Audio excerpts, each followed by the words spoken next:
Gen X, Gen.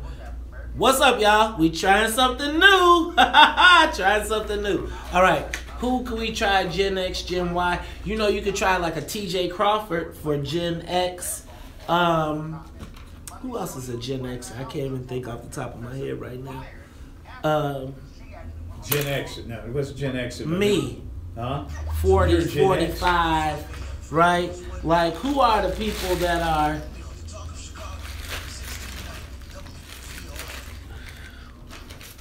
I do think it's a Gen X, Gen Y that is going.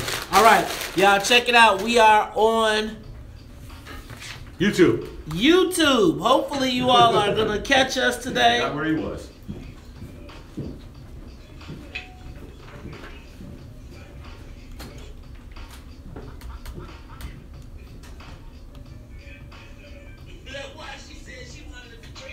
Are you watching on YouTube? No, I don't know what I'm watching right now. I think I'm watching last week. I've heard from a couple people that...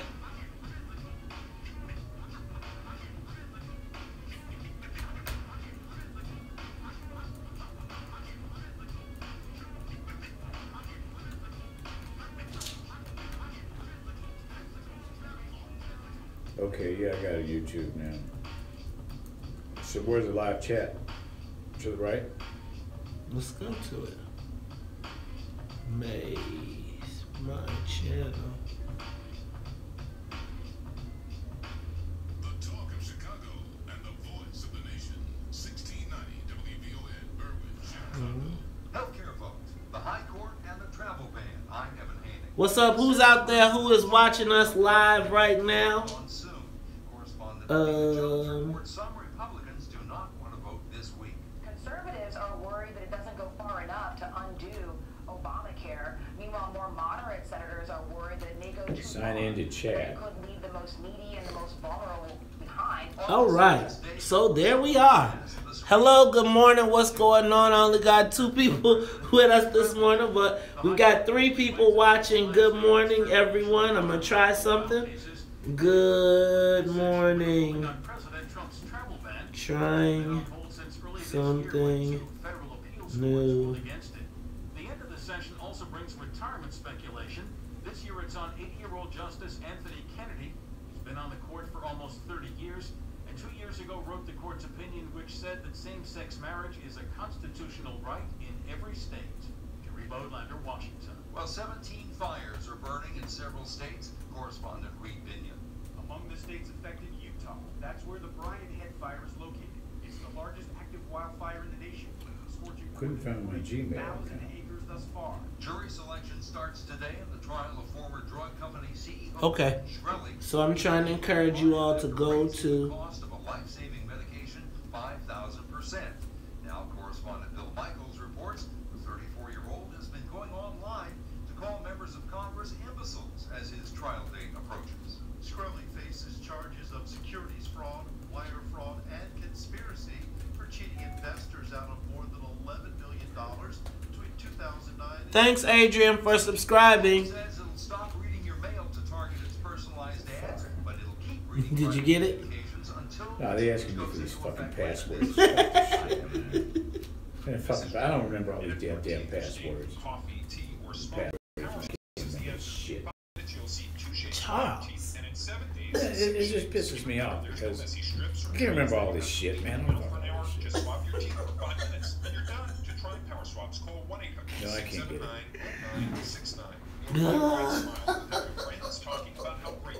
Yeah, I got a password. I ain't got no damn password. Just say you forgot your password. That's 1-800-679-1969. There are 2 things every parent wants when their child goes to college. For their child to do well. And a way Put the to last afford it. password Now, in. with Discover Student Loans, parents can have the best of both worlds. Not only do our loans cover up to 100% of school-certified costs with 0 fees, but we'll give them a cash reward for each new student loan if they earn at least a 3.0 GPA or equivalent. That means every A in history or B in math could help them earn a cash reward for good grades. Just one of the many ways we treat you like you treat you. Apply now in 15 minutes or less at discoverstudentloans.com. Limitations apply. Are you unhappy with your smile or the alignment of your teeth? Look no further. Griffin Orthodontics specializes in the alignment of teeth, also known as braces. Leveraging today's latest digital technology, Dr. Bonsil Griffin Burris and her highly trained All right, y'all. We getting ready to get it cracking. Check us out on Facebook Live, on YouTube Live. I know we've only got 5 people, but we're going to encourage you. If you're searching for an orthodontist, look no further. 2 locations to conveniently serve you. Located in the Beverly area, 119 Southwestern, 773-239-7696. That's 773. Wait, is it on? 7696. And the Hyde Park area, 1040 East 47th Street, 773-358-4350. That's 773-358-4350. Post insurance exception. Griffin Orthodontist. Uh-oh. The difference between you and your unforgettable smile. Nothing's better than the 4th of July. Having friends and Are we still streaming live? buying lots of soft drinks for everybody. But get a load of this. Cook County passed a new beverage tax starting July 1. It's already so expensive, with the highest sales taxes in the country. Okay. Grocery bills would go up too. Cook County's new beverage tax will increase the cost of teas, lemonade, and juice drinks. All right.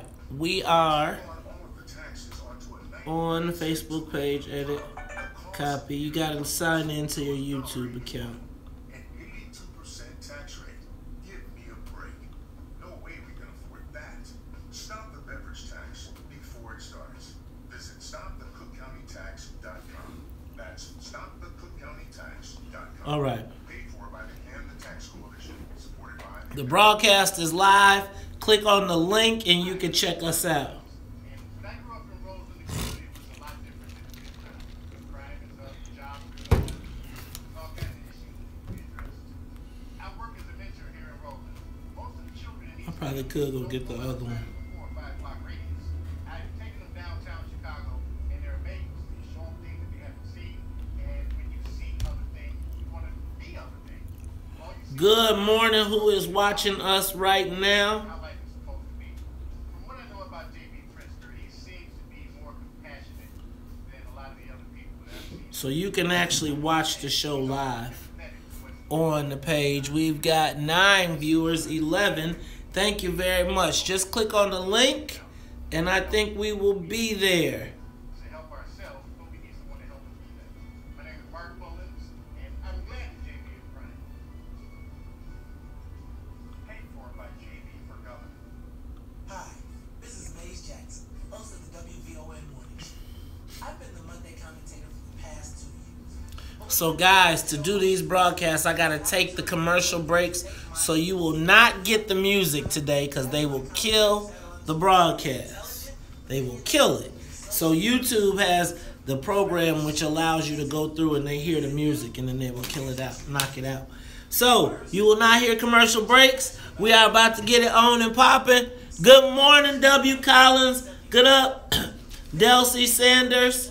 All right, I see y'all. Okay, you all are catching on. I got it. I got it. Charles, if you go to my page, I got it. you on the live? You in the? I see. I don't like this YouTube feed. Screen is too small.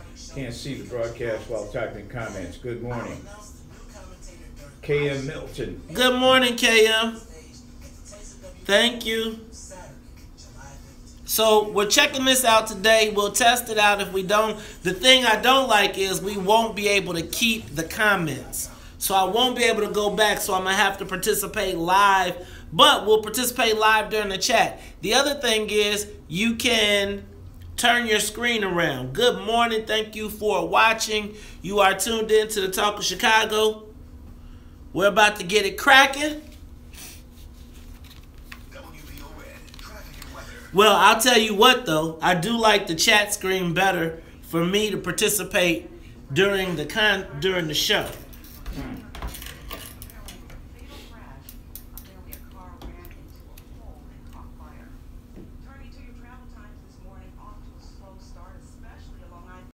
Charles, say what's up to the people. What? You got the camera on. You say what's up to the people. Hey, what up? Hey, I'm back. I'm back. Y'all have a good weekend? I did. Good morning, Lions.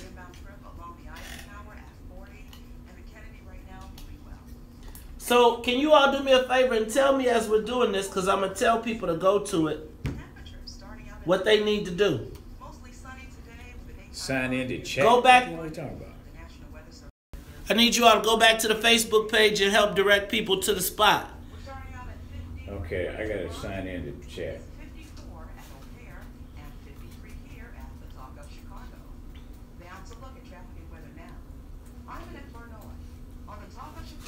KM, can you go back to the Facebook page and direct people who are looking for us how to get back?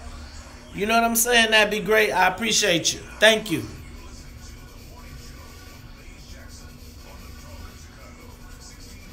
So now y'all just gotta hear me.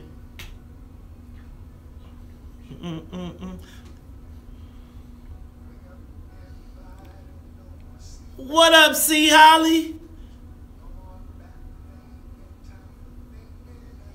Delcy, that's why you'll get the commercials. We're gonna talk. There just won't be any music. War and poverty.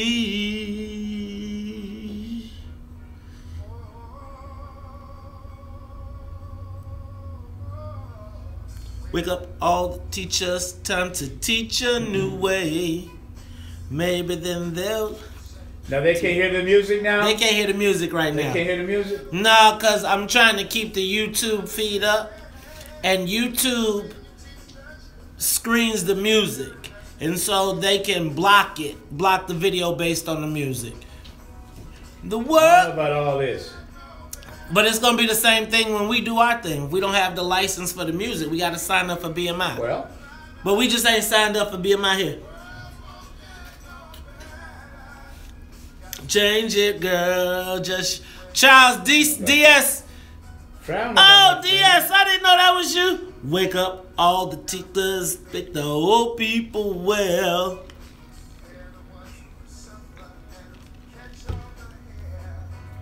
Let them wait so very long for the judgment day. Before they pass away. Wake up all time to build a new land. We can do it. Can y'all give me a like too? Can you like the broadcast? Because that's how we get it to share around the world. We want to expand it. Do it every time. It's underneath. The world won't get no better if we just let it be. Na na na na na na na na. The world won't get no better.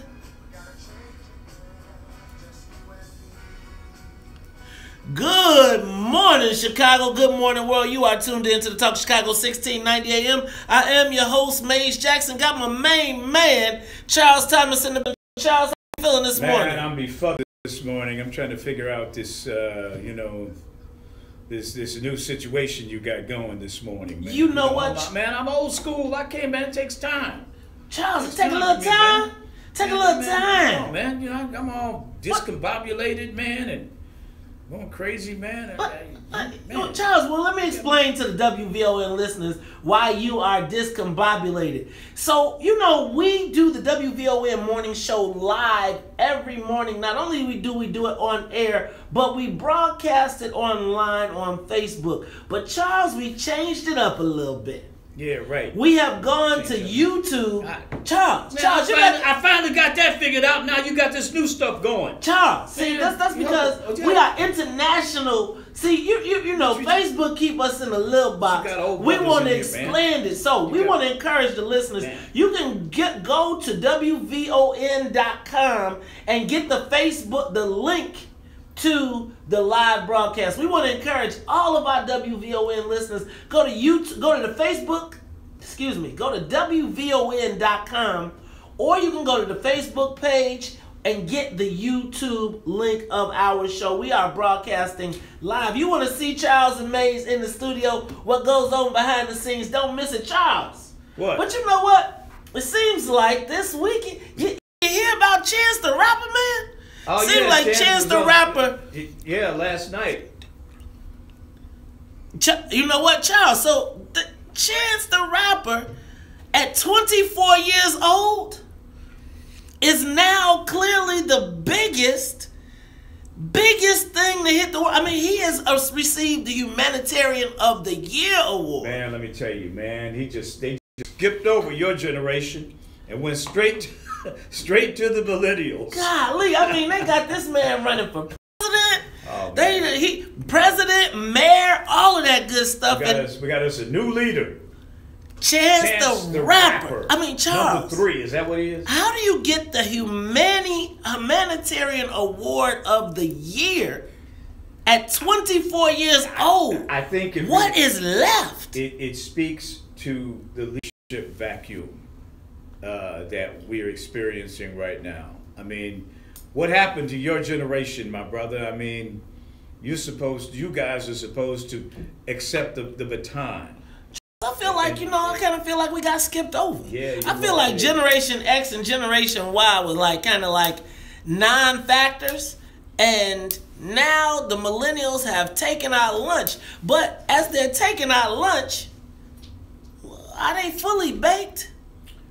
That's a good question. It seems like they might be fully baked. Did you hear Chance yesterday on the VT? Well, he said he didn't prepare a speech, even though he was going to get the biggest award of the night. Do we have any audio from that? Sonia, give me some of that audio. And I like to think that he's putting this enormous pressure on me to see how I react. And I had plans originally to try and tell the world and everybody watching how to make it a better place. To tell everybody in this government that y'all need to let everybody out of jail for selling weed before y'all start making it legal for people to sell it and make capital off it. I was gonna tell the Chicago public school system not to take out a loan from Chase Bank when they know that our schools are planning on failing in our district. I was gonna tell those judges that we just need a conviction when you know these is wrong for doing this. But my big homie Reese told me that we got to work on ourselves before we can work on the world. So I want to be a better father. I want to be a better father to Kinsley. I want to spend more time with her. I want to be more involved outside of just my community in Chicago. I want to travel overseas and help out people all over the world. And like I said, being 24, getting something like this, it doesn't feel deserved yet. But like I said, my God is putting the pressure on me so I can become who I'm supposed to be. I'm a good man, and I'm going to become a better man. Thank you, Miss Lee. Thank you, BET. Thank you, black people. Thank you, Mom. I love y'all. I love it, man. I love it. I love the young brother, man. But the thing is, but Charles, where are we going? He inspires me. He inspires hope. I mean, now I'm gonna go back to something because we've had this discussion since we've been on the air. Your generation, back in the early '90s, you all took a different approach. It was more you retreated into your own pain.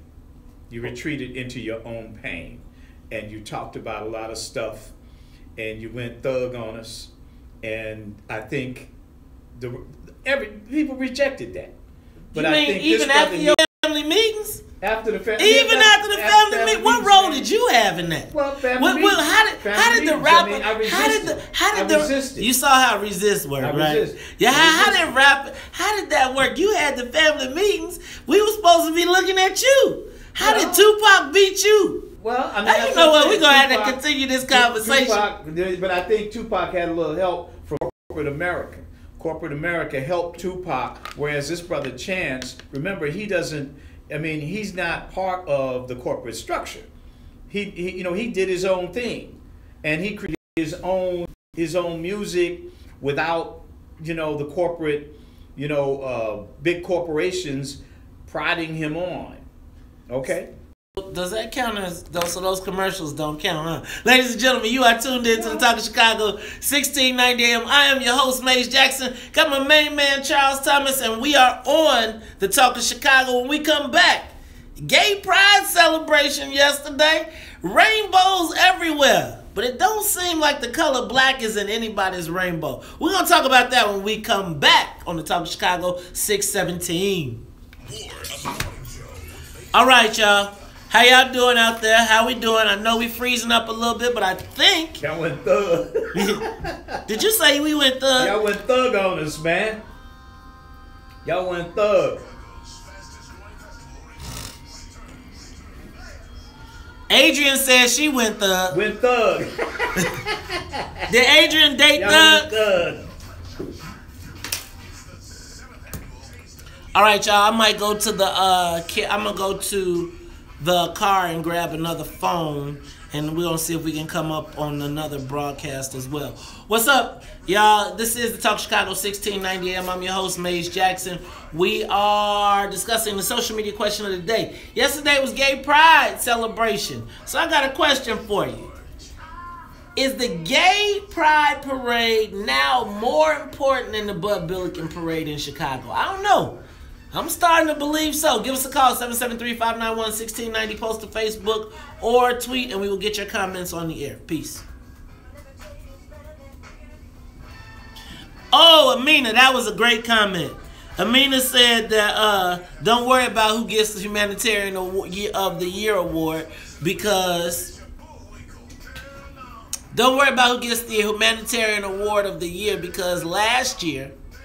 Jesse Williams got it, and what happened to him? We do crucify you quick. We crucify you quick. All right, y'all, check this out. People are making the switch though, so I'm feeling good. We're at 27 live viewers, which is almost on pace. We started about 25, but we got to get people to make the switch. Yeah, this, you know what it is, the internet here at WVON that is making this thing go crazy. We might have to take some of these internets off the line. That's what may have to happen.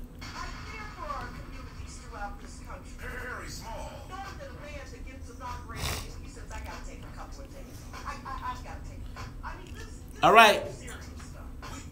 Hey, Natty, how are you? When you guys make the switch, let me know. Very small. Weekdays at 9 a.m. on the Talk of Chicago. 1690 WVON. WVON. Traffic and weather now. Okay, I'm going to try and check that out, Edward. I think that... First of all, Edward Muhammad, thank you for the input.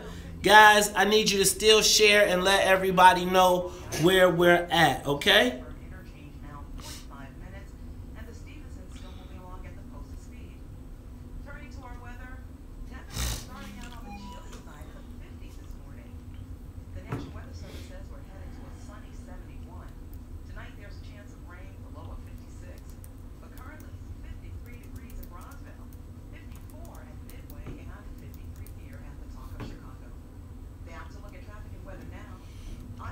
Okay. Who is C. Holly?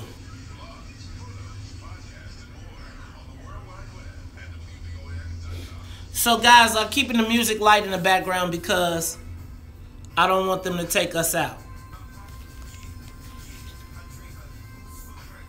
Enter for dessert.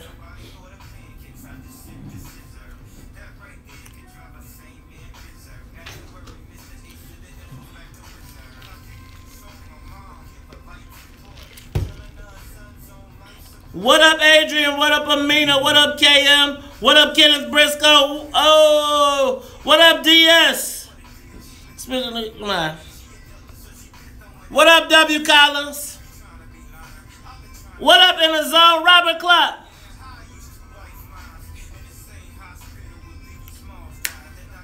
Sorry about the Jamaican man. Check me in the making, man.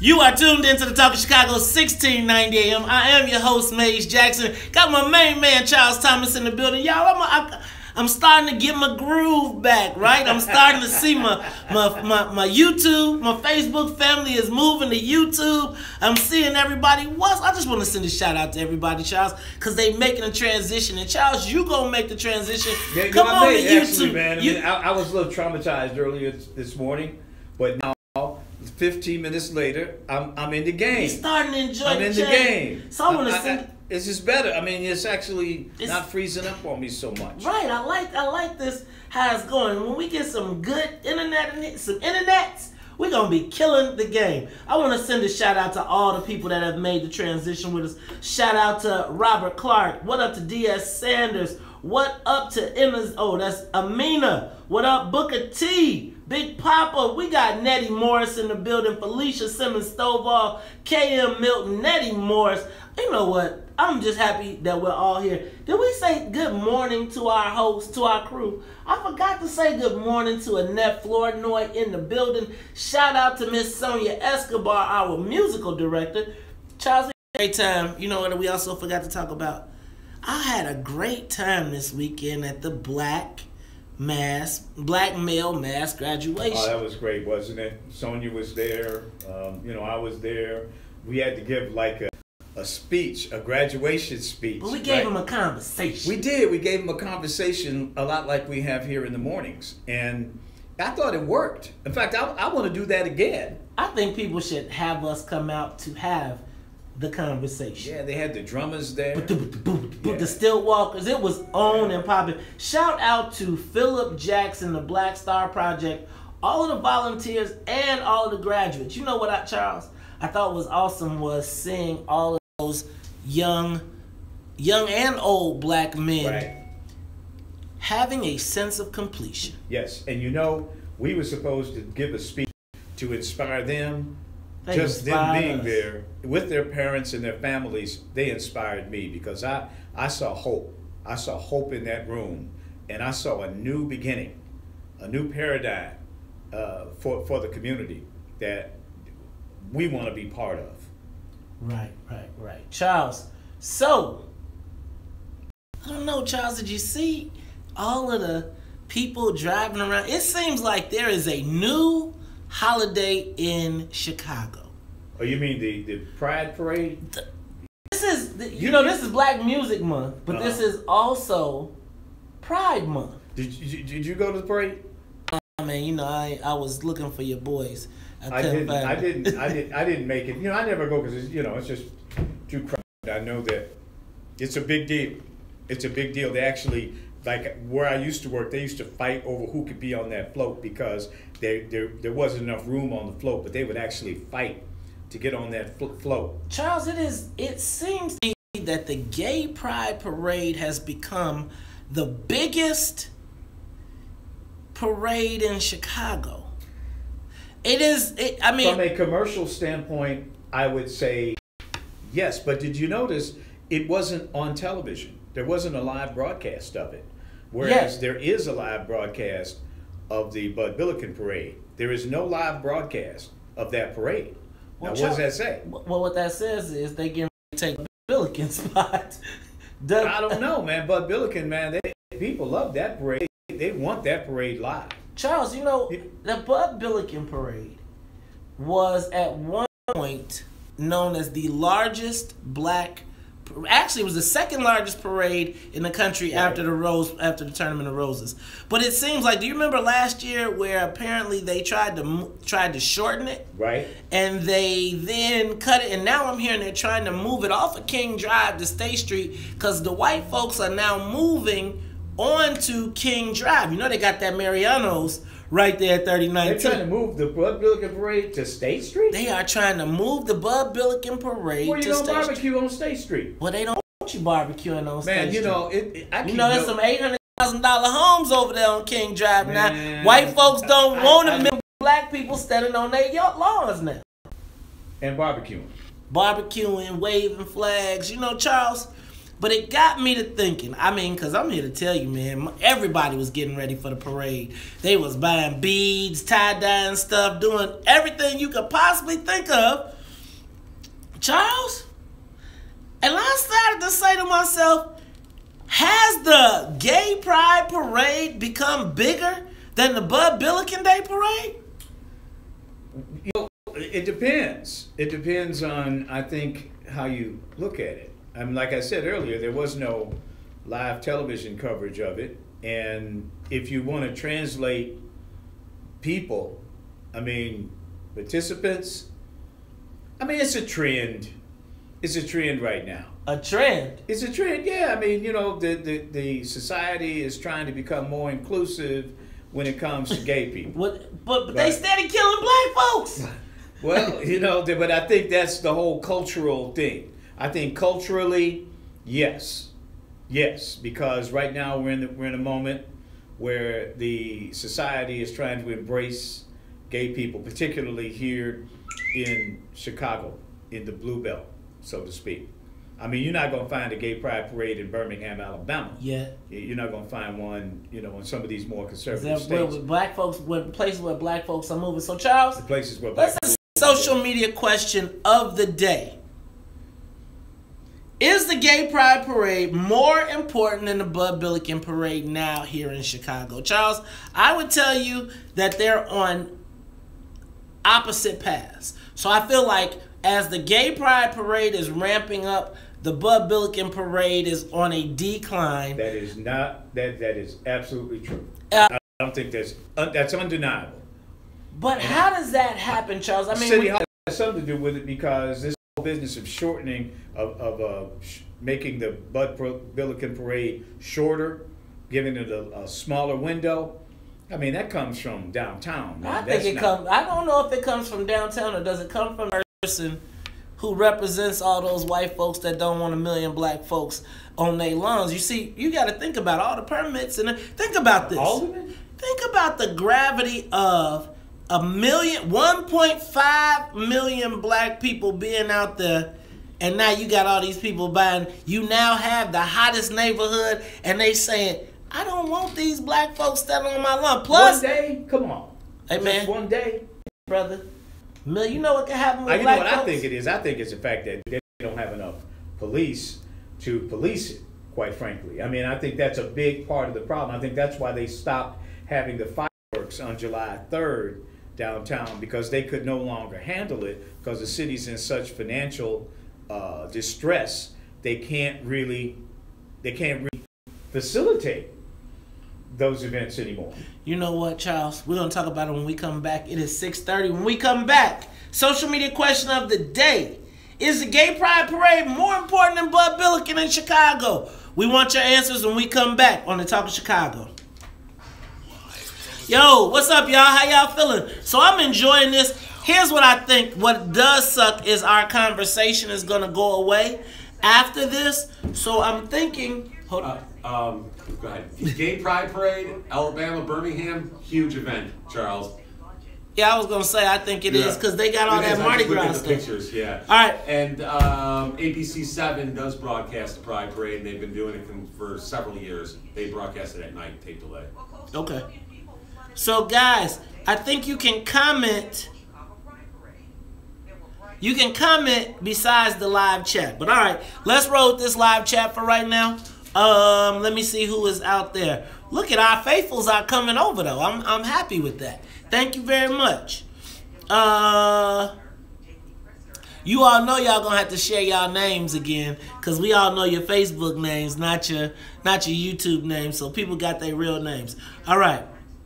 The parade's Grand Marshal was Leah Delaria, star of the Orange is the New Black Netflix show, and in Illinois.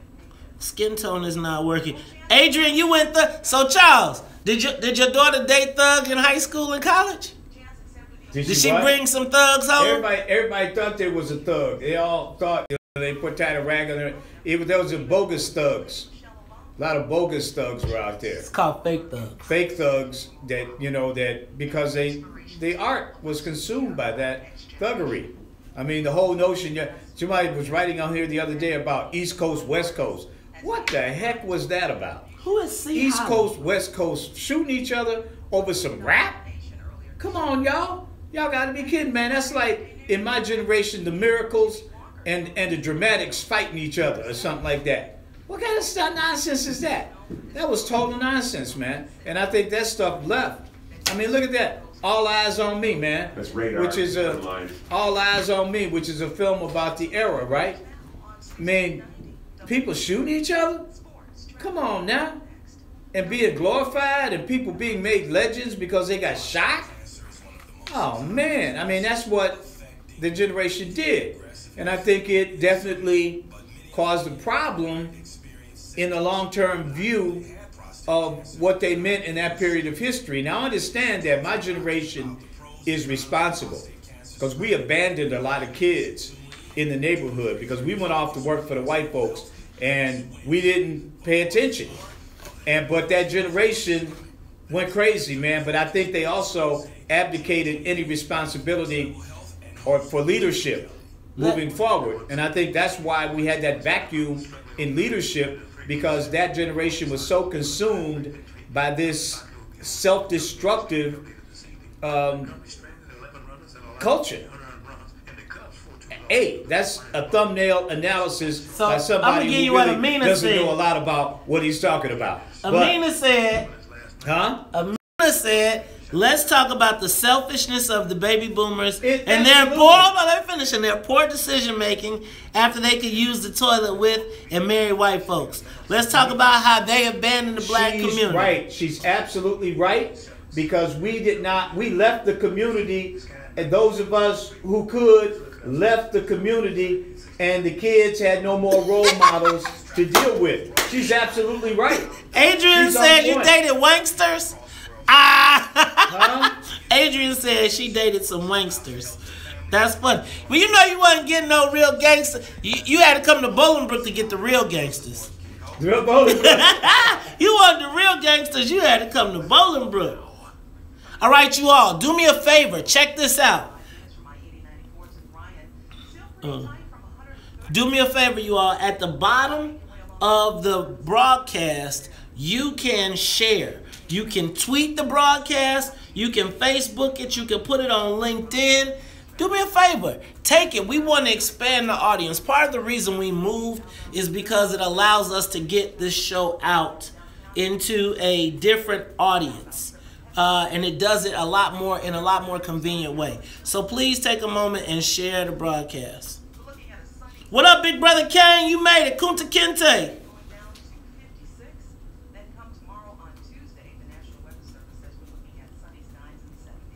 Nathaniel Williams. Look, y'all government names coming up for real now, boy.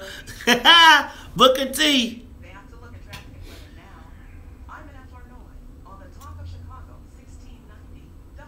Hey, y'all, what we going to do to save Bud Billiken, though? Check this out. The fact of the matter is, there is a concerted effort to take out Bud Billiken. You're probably right. No, there is. And the premise is, if you from New York, you probably don't like Bud Billiken, right? You don't understand the historical perspective of Bud Billiken. So when the white boys come to you and say, let's take it out, you like, shoot, let's take it out. I don't like all these Negroes, no way.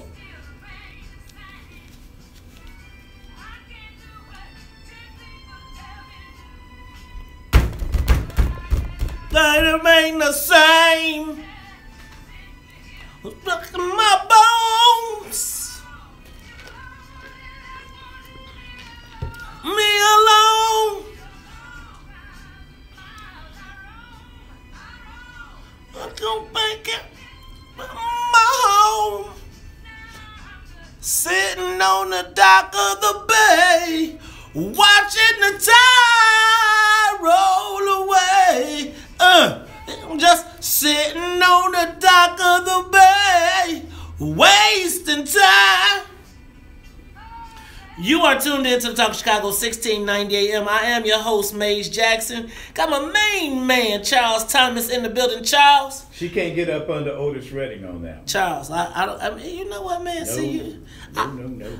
It is some songs you just can't sing, but I'm gonna have to do this in karaoke. You are watching. Check this out. You are tuned in to the Talk Chicago 1690 AM. But if you want to watch what is going on live behind the scenes, then you can get the YouTube link at WVON.com. You can go to our Facebook page as well and check Charles and I out backstage. See what's going on. Check out what's going on in the breaks. Now, Charles, before we went to break, the social media question of the day: is the Gay Pride Parade more important than the Bud Billiken Day Parade? Charles, I say no. I say no, it is not. Yeah. Absolutely not. Yeah. Not politically. Yeah. Not socially. Yeah. But yeah. Maybe it is at this point. Charles, I saw black folks. The attention that it's getting. Charles, I saw black folks like, I saw black folks in beads and tie-dye shirts. They were excited. I have not seen this level of excitement since Bud Billiken. But how? Come on, compared to black people, compared to Bud Billiken? No, it was some black people out there, but it's some black people at the hockey game, too. But it's not like, I don't think that's a reflection of what we do or what we are in this city. No, not at all. Not for black folks, but do you think in the rankings of this, so I like to do the race rankings. I'm going to add the gay community into the race rankings, and I'm going to say that it goes gay, Latino, Asian, white, gay, Asian, Latino, black. What's that? That's the race and gender rankings in Chicago, and I believe that the gay community has surpassed the black community in importance in Chicago, and symbolically, the parade is the epitome of that. I think it's all about money, Maze. It's about money. There's a lot of money up in Lakeview. A lot. Look at the property values. Look at what's happening up there. So does money make them more important? Money is the determining factor in terms of these parades and everything else. And I think there's more money involved in the Pride Parade than there is in Bud Billiken, potentially, or any way you want to look at it. And your ranking would probably fit that money. Money ranking is what you're talking about. So then it would be white, gay, Asian, Latino, black. And I'll go with that. Yeah, but it's all about money. Black folks, though, what do you think? Have we been surpassed by the gay community too? Think about it. Sure. Bud Billiken was the premier parade around the country for black people. Now, Charles, we've seen it getting scaled back every year. It used to be on Channel 9 broadcast around the world. And Channel 7. And Channel 7 simulcast. Right. Now it's only on Channel 7. Right. Channel 9 has gone away. Channel 7 seems to be shrinking its broadcast or its participation. But all these radio stations and TV stations have to do their community service. And so, I'm sure Bud Billiken will stay on the ABC 7 community service list. But is the Bud Billiken Parade still as important? I think the Gay Pride Parade gets the money and resources. I think a lot of it has to do with City Hall, man. I really do. I think City Hall is not, but who is not using the power of 1.5 million black people that come on? Charles, see, I watched the Bud Billiken Parade, how they killed it this year, because they changed the time, right? So then, by the time the people, Bud Billiken don't start till 10. They started at 9. Yep. By the people was rolling out. And then they cut the number of floats. People used to be rolling down King Drive at 5 o'clock in the afternoon. But do you understand why that was so important? Do you understand why that was so important? And I just want to put this in a perspective, and then we're going to go to the cause.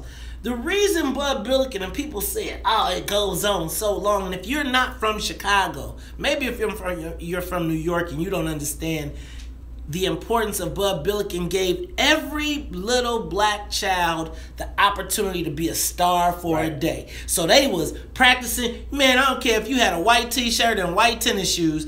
You were practicing and your whole family came out because they was going to see Lil Ray Ray or Lil Johnny or Little Thurgood in the parade. Even if he was number 752, they were going to wait, and that's why they barbecued. But Charles, people was rolling out this year, and the parade, they was coming out, people wake up at 11. They was coming out at 11, the parade was wrapped up. And so, and then I think about the cutback of resources. I do agree with you about the resources, but it's an iconic landmark. And you notice how corporations, you look at the pictures of the old Bud Billikens, the corporations went all out. But you know what? Since they shortened the parade, it meant that the corporations didn't have an opportunity to show out. So that's a way to kill it. Kill the parade by making it shorter. That's one way they did it. And that's coming from City Hall, the special events department. That's where that's coming from. Well, let's go to the live lines and see what our callers have to say. I'm gonna go to T. T, you're on the Talk of Chicago. Hey, what's going on? What's up, T? Good morning. Yes. Yeah, you know what, man? They phasing black people out of Chicago, number one. We all know that because basically they closing the schools and kids ain't going to school and ain't no kids to fill the school, so they might as well close the school because people moving out of Chicago. I had a nephew, he's gay, and he's talking about he was going. And I'm like, man, for what? I mean, what y'all got prize for? You don't own nothing. The black gay people don't own nothing. They down there celebrating down there like mascots of absurdity. Mascots? Wait. Sonia, I need you to get this. He said they are down there serving like what? They down there like mascots for the absurd. That's what they are down there in hot pants, looking crazy, fighting. They said the black gay thing they was shooting last year. The females were shooting at each other. So the black gays don't own nothing. I don't even know what they down there for. They need to be practicing and getting some businesses or something.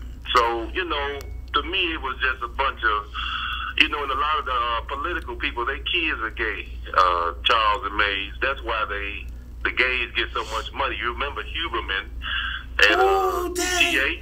Y'all gotta stop telling. You know what, T? I'm gonna stop you right now because you on the radio telling too much truth. Let me just tell you, WVON listening audience, Charles, black folks is waking up.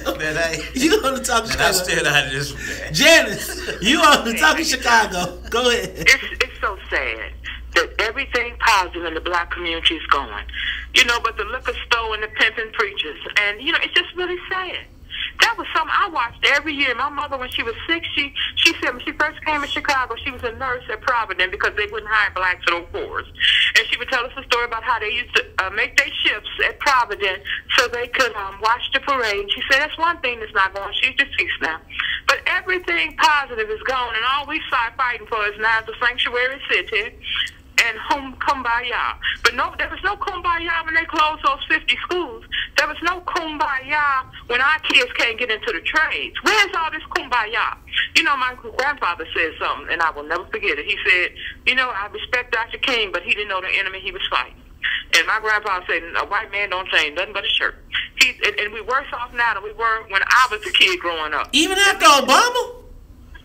Man, my sister and I had it out with Obama. But let me tell you what, you want me to describe what I think President Obama was to black folks? Please tell me. I would say it. It won't be pretty, but I'll say it. Say it.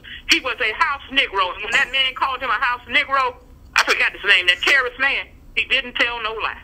Oh. And he's not black because in the slave codes, I think Mr. Thomas know that because we had learned that back in the day. You went by the lineage of the mother. This white man told me, we got a black president. I said, no, sir, we have a white president. I go by the slave codes because we still living by them now. We just don't know it. His mother's white. That made him white. I'm still looking for my first black president. I live long enough to see it. Oh, ladies and gentlemen, this how y'all do on a Monday. Is this how y'all are going to do us on a Monday morning? Look, I'm here to tell you, Charles, we are waking the world up. It is the WVON Morning Show. I am your host, Mays Jackson. Got my main man, Charles Thomas. We are discussing the social media question of the day.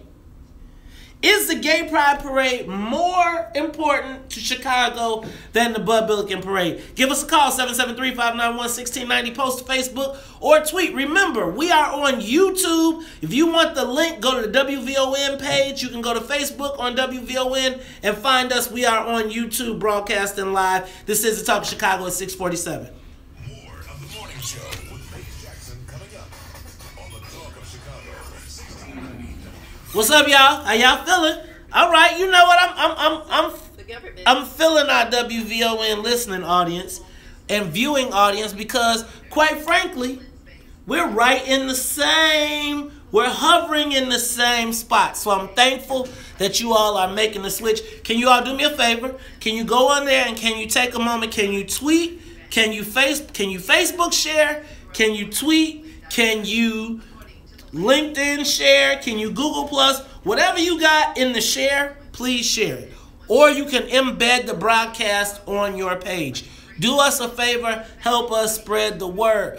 For those of you that are in Twitter, we really need the tweets because that is the place that we are lacking. To my Facebook family, everybody on my Facebook family, take a moment, share the broadcast. It is much easier to share or embed, email the show to your friends. We want to expand the audience. Now, I want to take a moment to say what's up to everybody who's out here.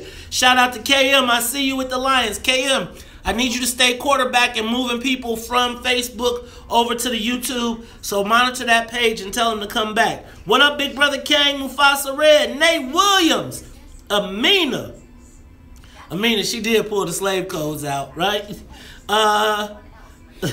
A. Norton says the head house Negro. Yeah. Dang. Mufa Kang said that call was the cold truth.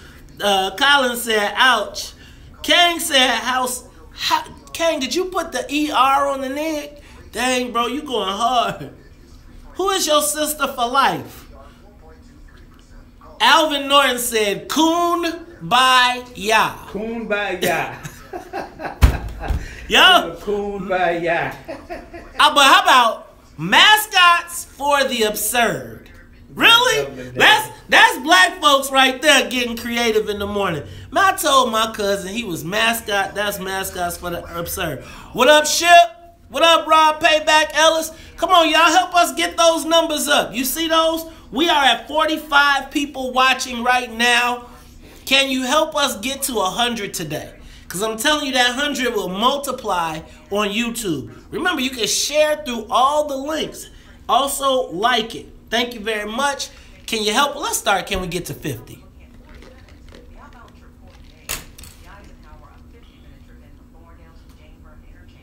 Coon Yoga Daily. Let me see you do YouTube yoga. Y'all want YouTube yoga? YouTube yoga. See you. All right.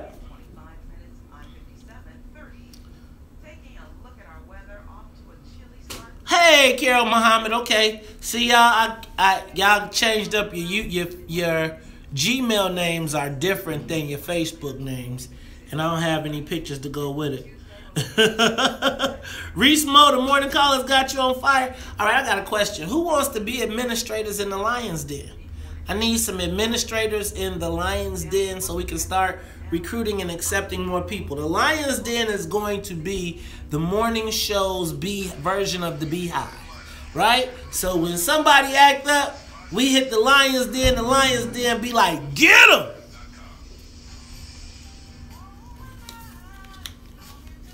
You night again and holding you tight.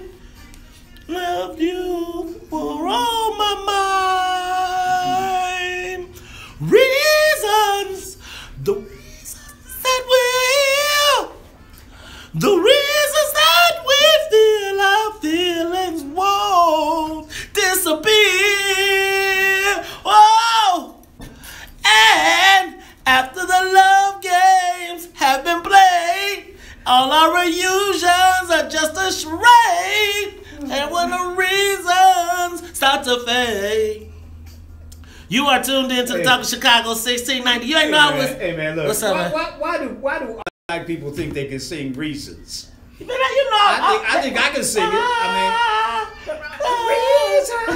Reasons that we feel. Everybody think they can sing Reasons, man. Well, you know I can sing. You know I got the false. All the reasons why. Reasons. Okay, ladies and gentlemen, you are tuned in. This is just in case you were confused.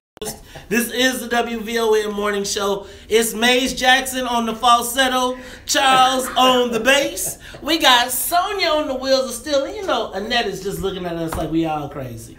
Ladies and gentlemen, this is the WVON Morning Show. I'm your host. I want to encourage you, watch us live on YouTube. Get the link at the WVON.com page, or you can go to the WVON Facebook and get us and check us out on YouTube today.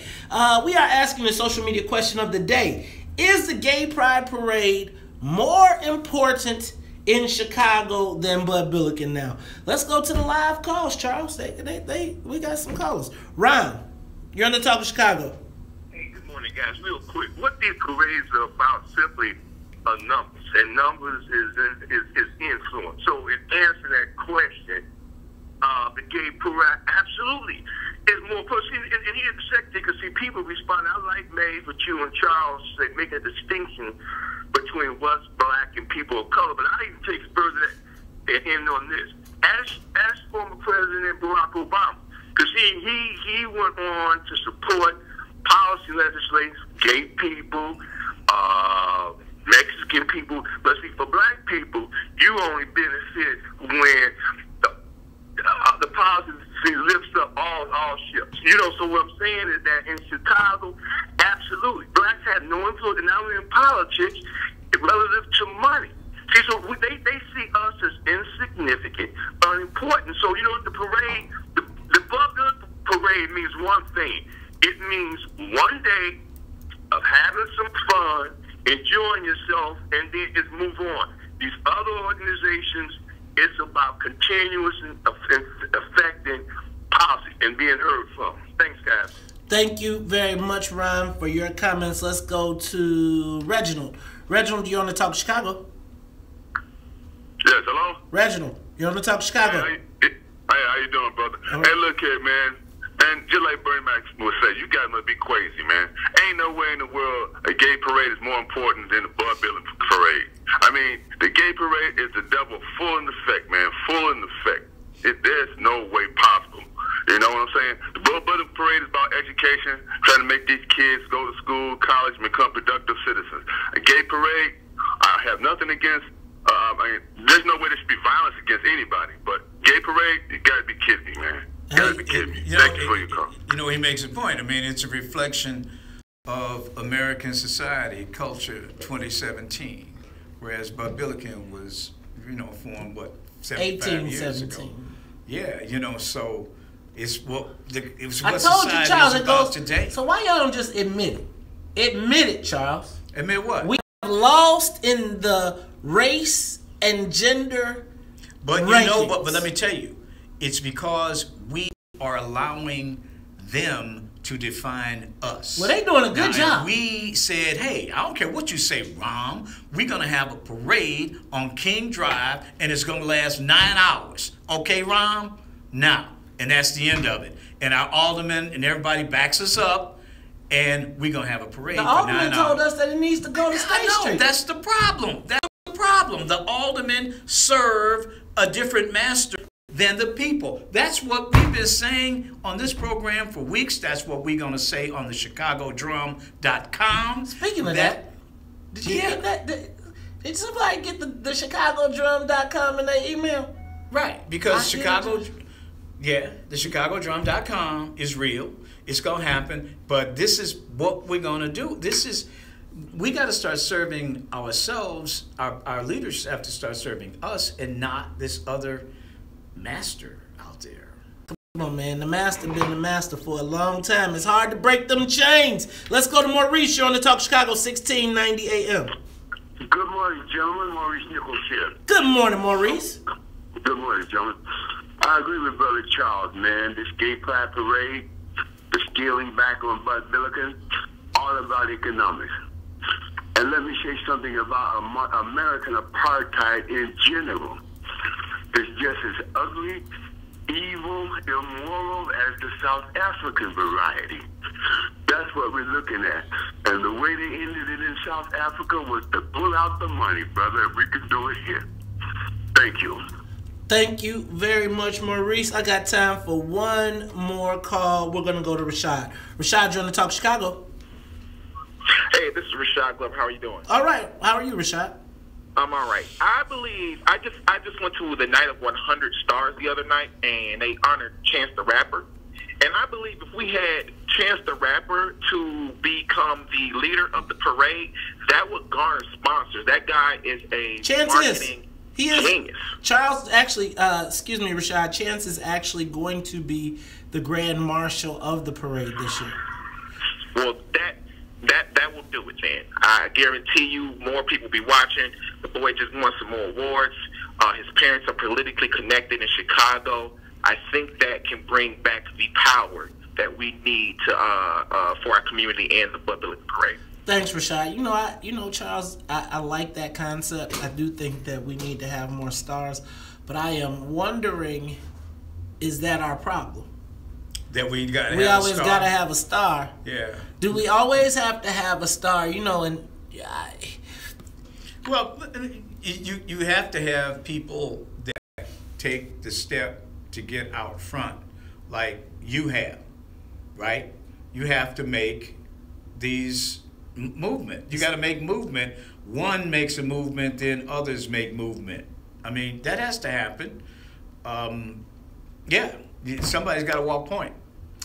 Ladies and gentlemen, Chicago is facing a change dynamic. I keep saying black folks have lost in the race rankings. I'm now starting to feel like we've lost in the race and gender rankings.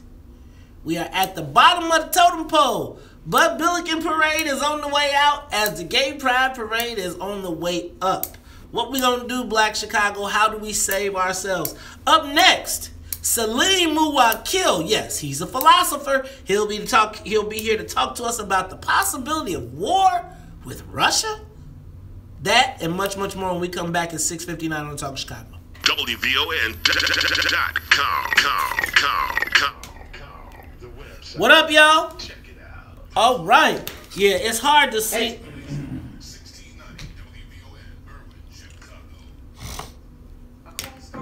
Hey, Amina, I'm new to the So Amina, I'm new to the Facebook troll. to the YouTube trolls and all that. But here's my thing. My thing is, even if I want the pigs to get some real knowledge. Let them hear in the mornings black folks talking power black folks stuff. I'm going to tell you, Charles Thomas, the world is watching and waiting. Black folks just need some people to say that away. There's an awakening happening, and I think it's happening subconsciously. Did you see? I just need for our Facebook family.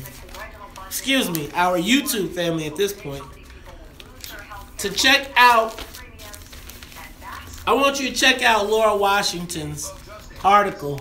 Now, Laura, don't take offense, because we want you to keep sharing the story, too. We know you peeking, because everybody peeking right now. But you see this?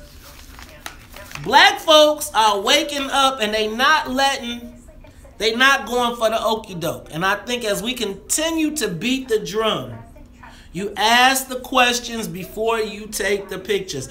Ladies and gentlemen, she talked about how Democrats think it's going to be money and Trump that's going to be enough to get over the hump. If they don't answer what's in it for the black people, wiftable, see this right here? WIIFTBP. What's in it for the black people? Ain't no haps. No vote, no love, no nothing. We not taking no photos, no selfies. Do not flood the timelines. Do not give these guys the PR stuff till they can show you or ask you before. Hey, man, when we went to that graduation, the black mass graduation, and they all said, what's in it for the black people? Man, made my heart feel good. Wish we could have taped that moment.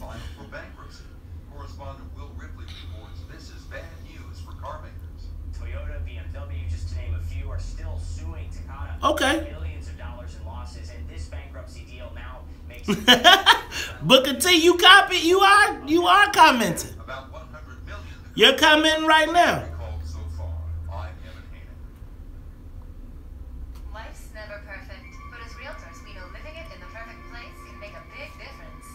Imagine hiding from your Things. Okay. So do we have people that want to be admins that want to help us with the broadcast? That's cool.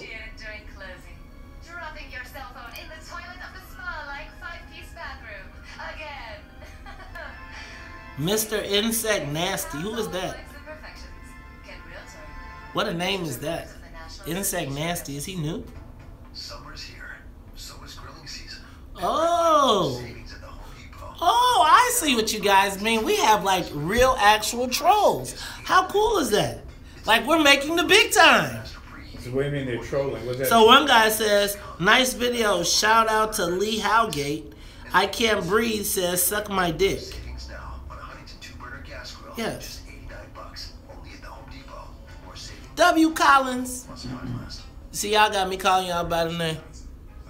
Nasty is a troll. Oh, I get it. Oh, bounce him then. You want me to bounce him? Here, let's find him. Okay. Mr. Insect Nasty. Block. How's that? Sometimes you just want to know what is going on with your eyes and what can be done. People want the best, and our cutting-edge technology, state-of-the-art facility, and clinical knowledge can help improve. All right, what up, Reese Mo? What up, your sister for life? Oh, you know what? And they're. So the lag time on this is a lot faster. It's a lot less lag time on this than it is Facebook Live. Facebook. What up, Kunta? Hey man, it was good seeing you at the broadcast at the event the other day, man. Guys, what stinks though is we are gonna lose all these comments, so I'm not gonna be able to go back and comment with you all today. But that will probably save me 3 hours out of my day, so I could probably get my nap. But I am telling you all, I am thankful that you all have made the transition with us. Down at the bottom of the video, if you look at it, you can share, you can please tweak the broadcast.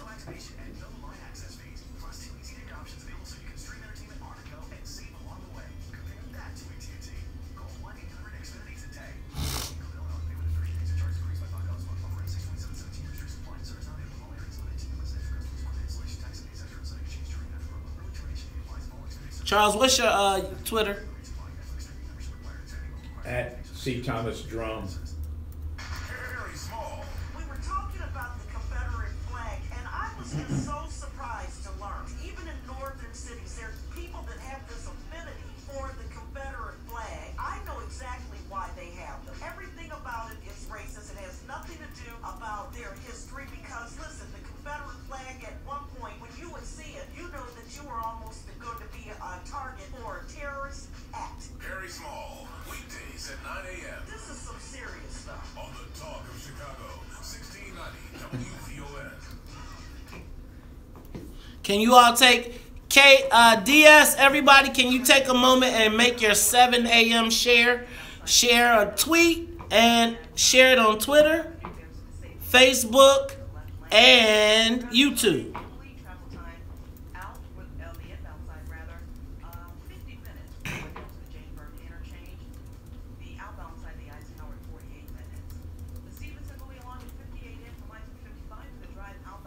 Hey guys, also, so you're clear, Luther Campbell reached out to make good on the interview that he missed the other day. And also, MC Light is coming back this week. She's looking for Charles. I was gonna ask Charles, was he watching the BET Awards last night? Because MC Light was the announcer. Who watched the BET Awards last night? I have a question. All right, can we finally admit that Leslie Jones was not funny last night? I mean, let me just say this. Leslie Jones has capitalized on her looks that has amplified her comedy, in my opinion. And the negative Twitter outrage. Thank you, Anton. Please bear with us. It's the internet. We're trying to work it out. Salim, y'all. I think very deeply. I think very deeply. Very deeply. Hey, Mace. Hey, Mace. I'm watching this. It is perfectly clear, crisp. Okay. It's not Okay. skipping. No Hey, okay. Problem. Okay. Okay. Can you turn it on? Sure. I'm kind of rational. Yeah. This one or that one. Or the black one. That one. So lead a crew. Right up to your face and dish you. You are too. You are.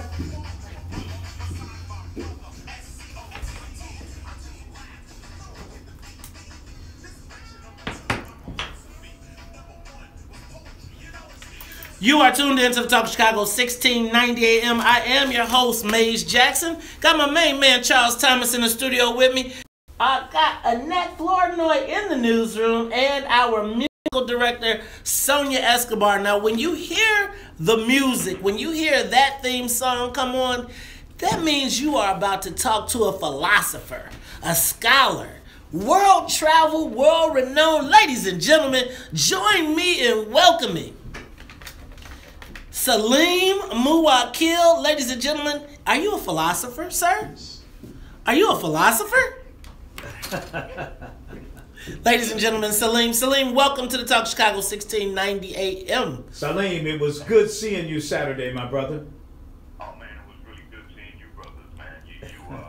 You were at the right place, man. To see all, with all of those young graduates showing their wares and their pride of achievement, man. It was very important to be there and to bear witness to that, man. And I was really glad to see that you brothers really did a good job of doing exactly that.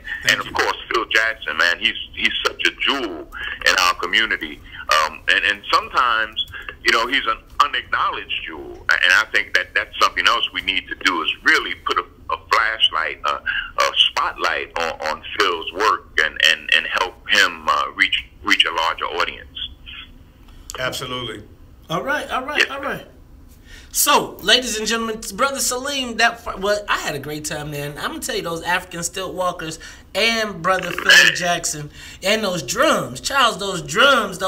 Hey, Charles, you noticed they had a brother, dark-skinned brother. They had a brother on the drums. They had a brother on the bass drum and another brother on the... Doing their thing, man. It was, I felt... They had djembe. They had Dugo, I think he called it. I felt, it was a moment. Hey, Salim, talk to us, brother. What have you got for us this week? Bring us into the new world. Well, man, I think that we should kind of shift our concerns about Russia and this whole collusion with Trump thing to some serious prospects of military confrontation in Syria.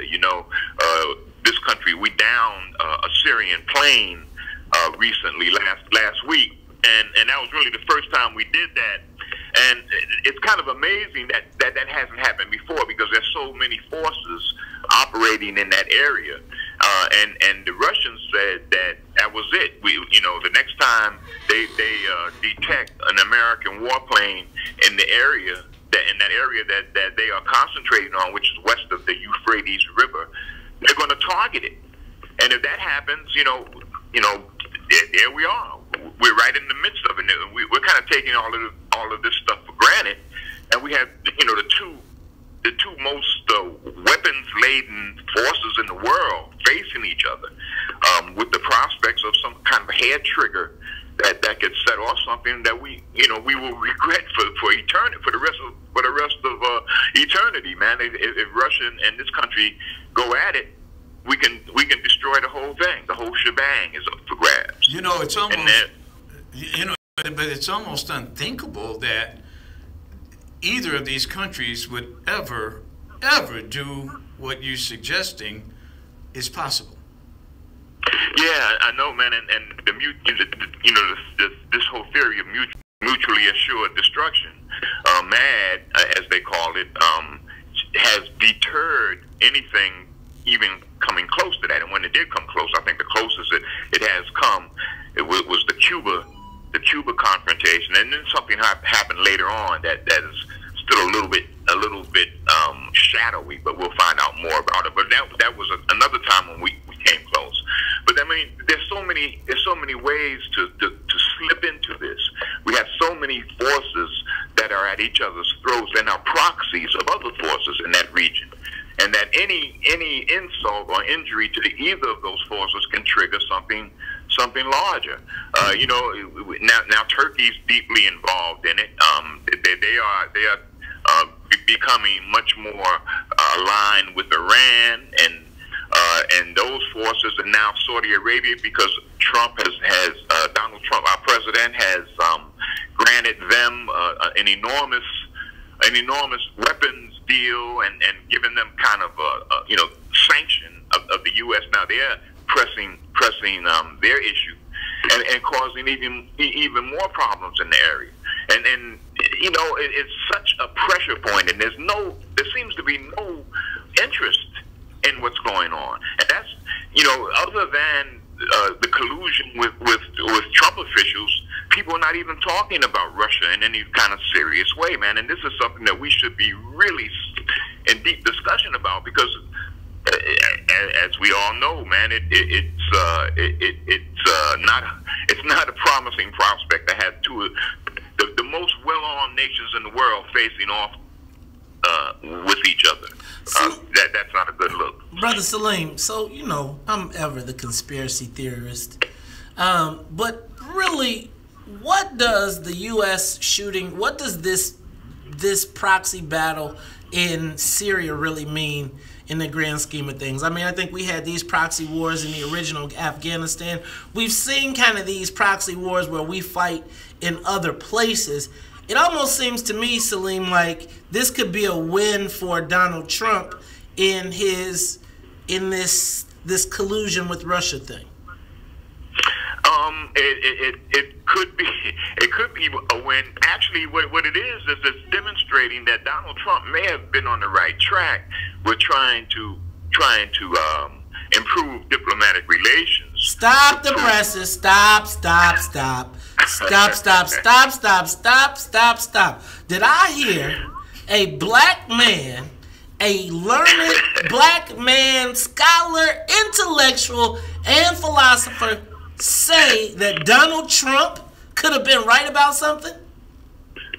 No, wait, hold it. Now remember, this is on the record. You will be persecuted by liberals across the world if you say this. So make sure you're ready.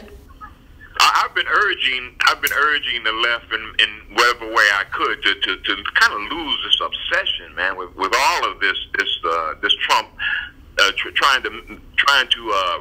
trying to elevate what may be some shenanigans between Trump, probably business shenanigans between Trump officials and Russians, and that perhaps that's important. And if it could cripple him in enacting a conservative agenda, all for the good. But I think that it's much ado about nothing, man. I think what we should be concerned with when it comes to Russia are the possibilities of increasing military conflicts in the Middle East because of our illegal, by the way, insertion into Syria. We are illegally in Syria. They didn't invite us.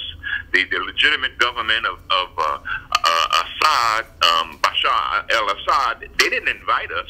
They invited Russia, so the Russians are legitimate, but we're simply interloping, as we often do. And I think what Trump was trying to do is to establish better diplomatic relations with Russia, or at least a better diplomatic attitude, sensibilities of peace, aspirations of peace should be transmitted to Putin, I think. And I think that Trump was right about that. I even think that Obama had better relations with Putin than the deep state, the American deep state, wanted him to have. Because Putin helped arrange the nuclear deal with Iran. Putin helped get rid of the chemical weapons in Syria, for what it's worth. And I think that Obama was on the way of establishing a pretty good relationship with Vladimir Putin. Until the warmongers, the neoconservatives primarily, those who wanted this neo-Cold War attitude to be reinserted, they stopped it from happening. And I think Trump, the reason that he caused so much concern among many of these war hawks was his seeming intention to establish better relationships, and I was all for that. Salim, so yes, I do urge Trump to keep up his attempt to establish better relationships with Putin. Salim, I'm going to stop you right there. You are tuned in to the Talk Chicago 1690 AM. I'm your host, Maze Jackson. Charles Thomas in the studio. When we come back, we will continue the conversation with Brother Salim Muwakil. We'll be back. More of the Morning Show with Maze Jackson coming up on the Talk of Chicago 1690 WVON. All right, y'all.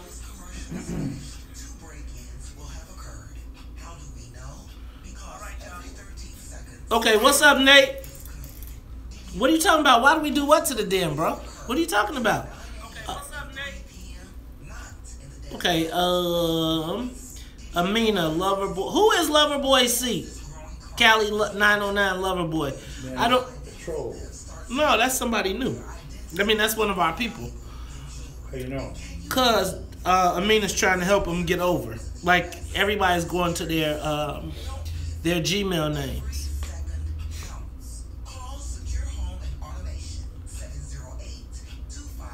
The long pontification. Sorry, man. Cause just Nate. It's not the den. It's the radio show, bro. It's like we're not just broadcasting to the. We have to fill the air. So we're not just talking to the Lion's Den. We're talking to, there's a radio show going on. Sometimes I think people forget when you in the den that there's a show that we got to maintain. And fundamentally, brother, that's part of what I get paid to do. Let's see. Who, Amina, tell me who the trolls are and I'll try and knock them. Okay, I thought it was pertinent. What you mean you thought it was pertinent? Yep. Man, we gotta figure this out, man. Well, first of all, I'm enjoying that we're working through this together, and I'm glad that you all have not said, screw it. So stick with us, and then once you do, take a moment and let's start sharing this broadcast. Let's get this out to the world. Just think, y'all, we did something if we got some trolls. Hey, Trista Bonds. You like Facebook Live better. You know what, Trista? It's like we got to get used to it. I'm going to tell you, you can watch it on Facebook. You just won't be able to comment. Let's see. Who else is out here? Can you all do me a favor also and like the broadcast? Got that one, Reese Mo. And I also got the insect person. Thanks. Booker T, please explain to people. When you guys have a learning, please make sure that you explain it to people. You can also go put it on. You can also go put it on the Facebook page and let people know how they do it. Hey, Selena Gomes. So is insect.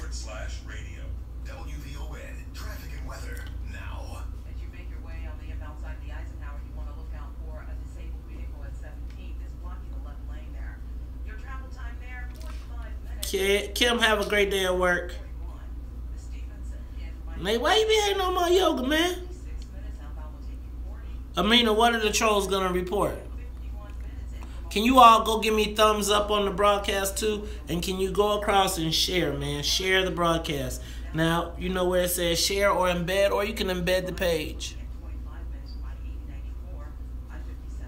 Dang, Raymond. Oh, Raymond Hubbard, you made the switch. What's up, brother? Appreciate you.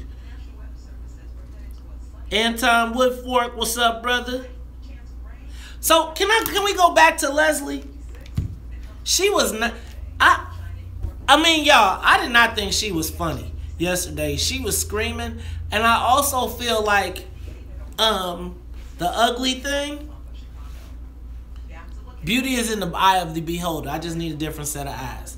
But my thing is, I feel like that was a sympathy gig. Charles, do you know who Leslie Jones is? The black comedian who went on Saturday Night Live. She did the BET. One that was at BET, I think. She was horrible. She was not funny. I feel like she gets gigs because of sympathy. Because she was ugly, and they, because she got called ugly. Yeah, I don't like, she tends to borderline coon.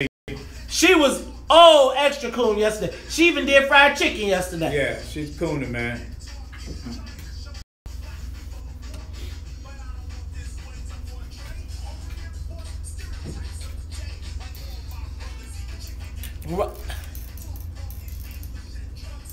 You are tuned into the Talk of Chicago, 1690 AM. I am your host, Maze Jackson. Got my main man, Charles Thomas, in the building. On the live line, Salim Muwakil. Now, is he a philosopher? Yes. That man, he is probably one of the most learned, well-traveled brothers in the world. And so I always look forward to hearing what Brother Salim has to say. So, Brother Salim, Russia. Yes, sir. So, should we really be worried about going to war with Russia? Yeah, I think so, man. I think it would be, you know, it certainly is. It's not the intention of either of these forces to escalate. But man, we're in really a morass of interest in that part of the world. There's various forces at work. The quest for oil it's a pipeline heavy region. There are various forces trying to control that. There's the issue of sectarianism that we don't often hear about. The various factions of Islam. You know, the whole Shia Sunni struggle is very crucial to this fight. And Donald Trump threw the U.S. on the side of the Sunnis, and Russia is kind of on the side of the Shia, and now we have these two world powers involved in this ongoing this ongoing sectarian feud in Islam. So that adds another level of complexity and danger to this. And I don't think we realize just how deeply we're becoming involved and inflected in all of this. Whatever happens, it inflects on us as well. And the institutions of this country have to make adjustments to accommodate some of the changes that are going on in the Middle East. I mean, and we're not talking about any of this, man. You know, this is important. These are important issues that we need to be aware of, so that we can add our voices to the discussion that's going on in Washington, because it will affect all of us, man. If nuclear war breaks out, we can claim innocence, but we will be incinerated with everyone else. But Salim, really, I mean, with mutually assured destruction, how real is this? I mean, like, honestly, I mean, I could see us dropping a pretend nuclear bomb somewhere else, but do we really think that it's going to come down to the U.S. and Russia getting into it with each other? I mean, is that really a concept? I don't think many people are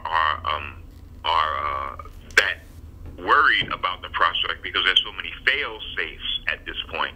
But you know, humanity is a strange beast, man, and anything can happen to trigger a number of unintended consequences. We're always talking about unintended consequences, and those are real. I mean, we look at what happened during the Cuba crises. There was that small island, man, that a lot of people thought was inconsequential, and as we look back on it, we see we were right at the brink. And these are intelligent forces, intelligent people in charge of these fearsome weapons, who were right at the brink, man, at launching them. You know, and so, Salim, yes, sir. I would say that the United States at this point is more at fault than the Russians, because we don't speak with a single voice. We got the president tweeting. We got this political divide in our country. And I just don't know is there a coherent U.S. foreign policy at this point? Not only to the Middle East, but for the rest of the world. Yeah, absolutely. That is absolutely another concern. We have Rex Tillerson making these conciliatory statements about, for example, Qatar and Saudi Arabia. There's a dispute within our alliance, our Sunni alliance in the Persian Gulf right now between Qatar and Saudi Arabia. And we are taking completely contradictory positions. The schizophrenic policy we are exhibiting. We're taking Tillerson is saying one thing that is conciliatory, and the president is tweeting other things. And so you're right. Our allies really don't know exactly where we stand in all of this. And then there's also what's happening is there's a civil war raging in South Sudan. Millions of people are being displaced. All kinds of war crimes are being committed, and not a peep from this country, not a peep from the foreign policy precincts of this country. And we were very instrumental in splitting the Sudan from Sudan and South Sudan. So that's another area. No one knows quite where this administration is standing in all of these crises, and they are raging. These crises are raging, and none is more important or consequential than what's going on in Syria, with all of these very well-armed forces facing off at each other. And then once ISIS is gone in Raqqa and Mosul in Iraq, and Raqqa in Syria, once ISIS is driven out, then what? Because the only thing that is causing any kind of a harmony right now is the common enemy of ISIS.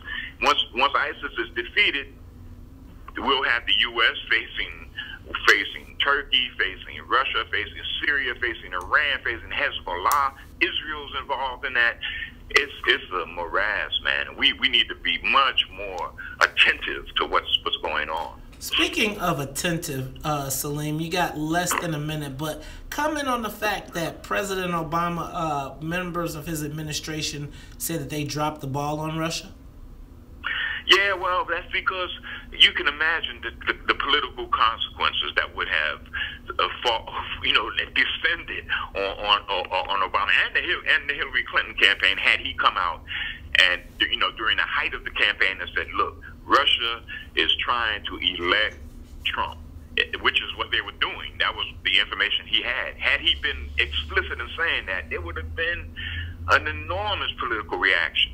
We look back now and we condemn the president for not being more forthcoming, but I think he was really considering the political impact of a statement like that. I think he should have done it anyway, but I think the political heads in his brain trust decided against it. Ladies and gentlemen, as we do every Monday, Salim Muwakil, philosopher, scholar, but most of all, one of the smartest guys in the city of Chicago, maybe even the world. We look forward to having you back next week, Salim Muwakil. And you know what, Salim, it's always an honor to see you out in the crowd and doing your thing. Don't forget the little people. When we come back, we will continue this conversation. President Obama drops the ball on Russia. Ain't nobody talking about that, though. We'll continue when we get back, 7:30 on the Talk of Chicago. Live from the WVON newsroom. Good morning, peoples.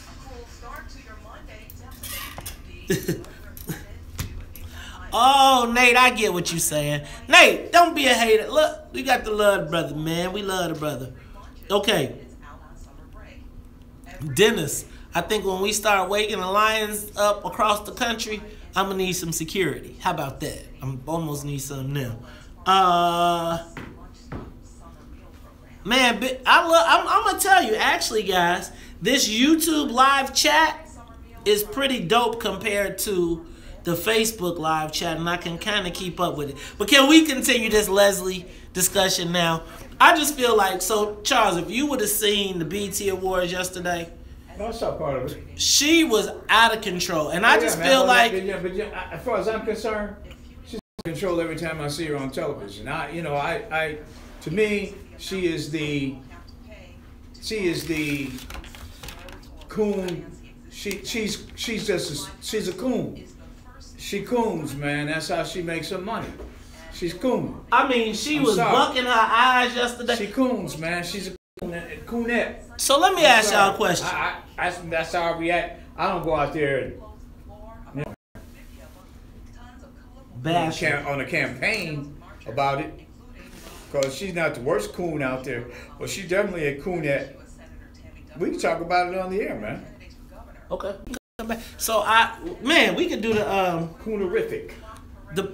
So like, I felt like watching. Okay, so here's the thing. I saw all of the bad tweets and all of the stuff that people said, and I feel like if I ever see a white person dogging a sister or going in or doing whatever, I'm gonna always come to her defense. No matter big, small, ugly, tall, pretty, beautiful, whatever, right? But there's conversations that me and my guys have had regarding Leslie, right? Like, if we ain't talking to white folks, that's not the first person you picking to go to prom with, right? That's not the first person you picking to go on a gala with. But I'm not tripping because beauty is in the eye of the beholder. But I do feel like the attacks that she took,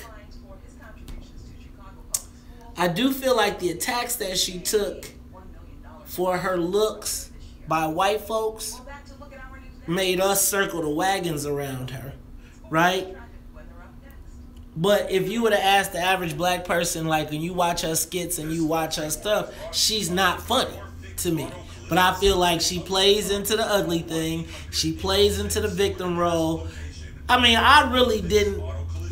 She was disconnected the whole show to me. She was screaming. Like, it was like being loud is not being funny. And I feel like she did not try to look beautiful.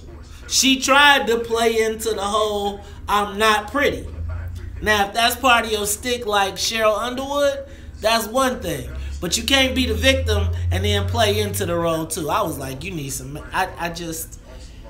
Yesterday, I lost all sympathy for her. Because I felt like she played right into the. I mean, she was like. Nah, when on the Little Rascals, when Buckwheat would go, and his eyes would pop out, that's what I saw. Nate Williams, man, Nate thinks Nate wants to say he'd date her in a New York minute. Nate, I bet you would. She got that check. I bet it's a lot of people. There's a lot of people that would date her now. And I'm not saying she'd run cats off a liver wagon. Damn, Rick. Damn, Rick. Now, see, Rick, you tripped on me yesterday about the rainbow. Speaking of that. Charles, you got the camera. I got to write a comment real quick. Yeah, I don't know, man. I always thought she was cooning. I thought she's cooning all the time, man. I go back when she was on Saturday Night Live. I thought she was cooning in. A lot of those skits was cooning. Because she makes fun of herself, I guess, self-deprecating, when basically she doesn't have to do that. She doesn't have to do that.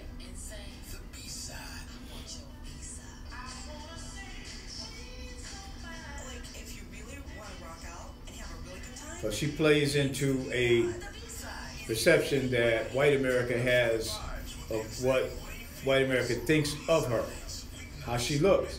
She plays into that. No, I can't go for that.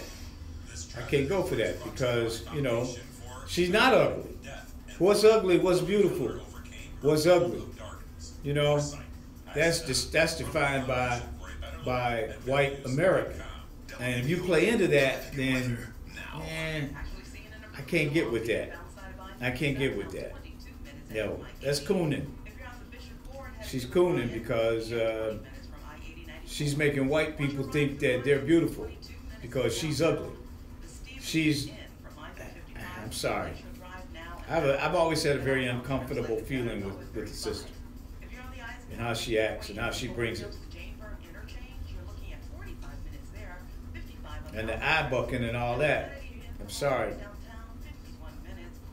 Feeding trolls.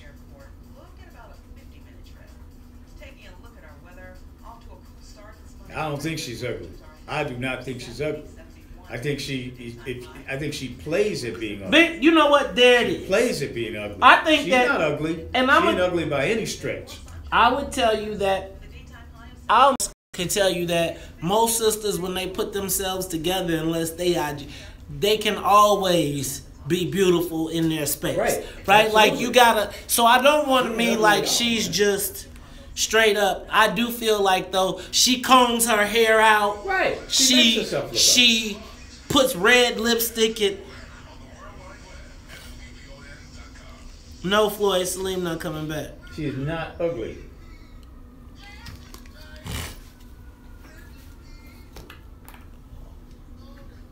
Way over time. She give me money when I'm in need.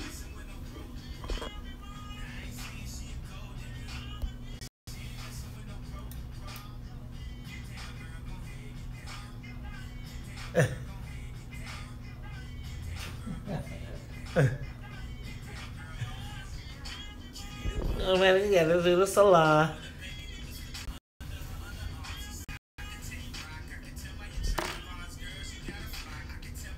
Where your armor? I'm Cena. Rena.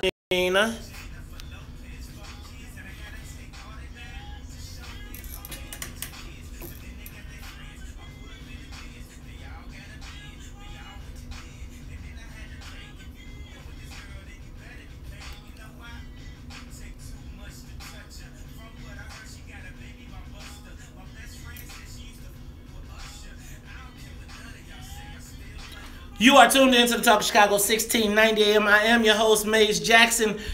Just letting you know that this is Black Music Month, and if you are listening, this is Kanye West. We are repping Kanye West. Charles, what you know about that Kanye? I don't know nothing. You know about Easy. I don't like you, man. You know, I don't Hey, man, for the you must. But that tune there, you definitely have to get up and do something because you hear that. You don't like Jesus Walks? Huh?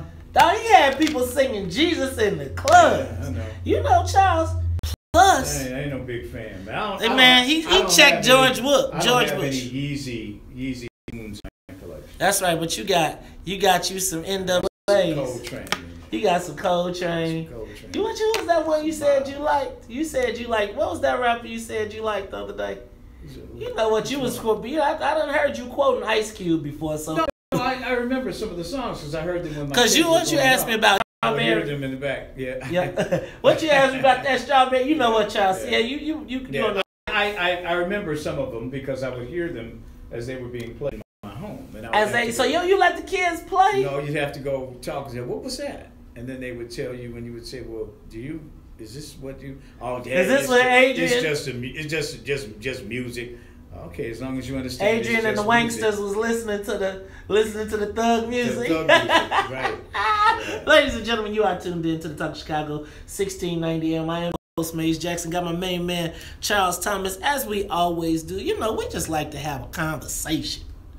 Charles, speaking of conversations, seems like everybody's favorite black president kind of dropped the ball according to his stats. That's what they're saying regarding this thing.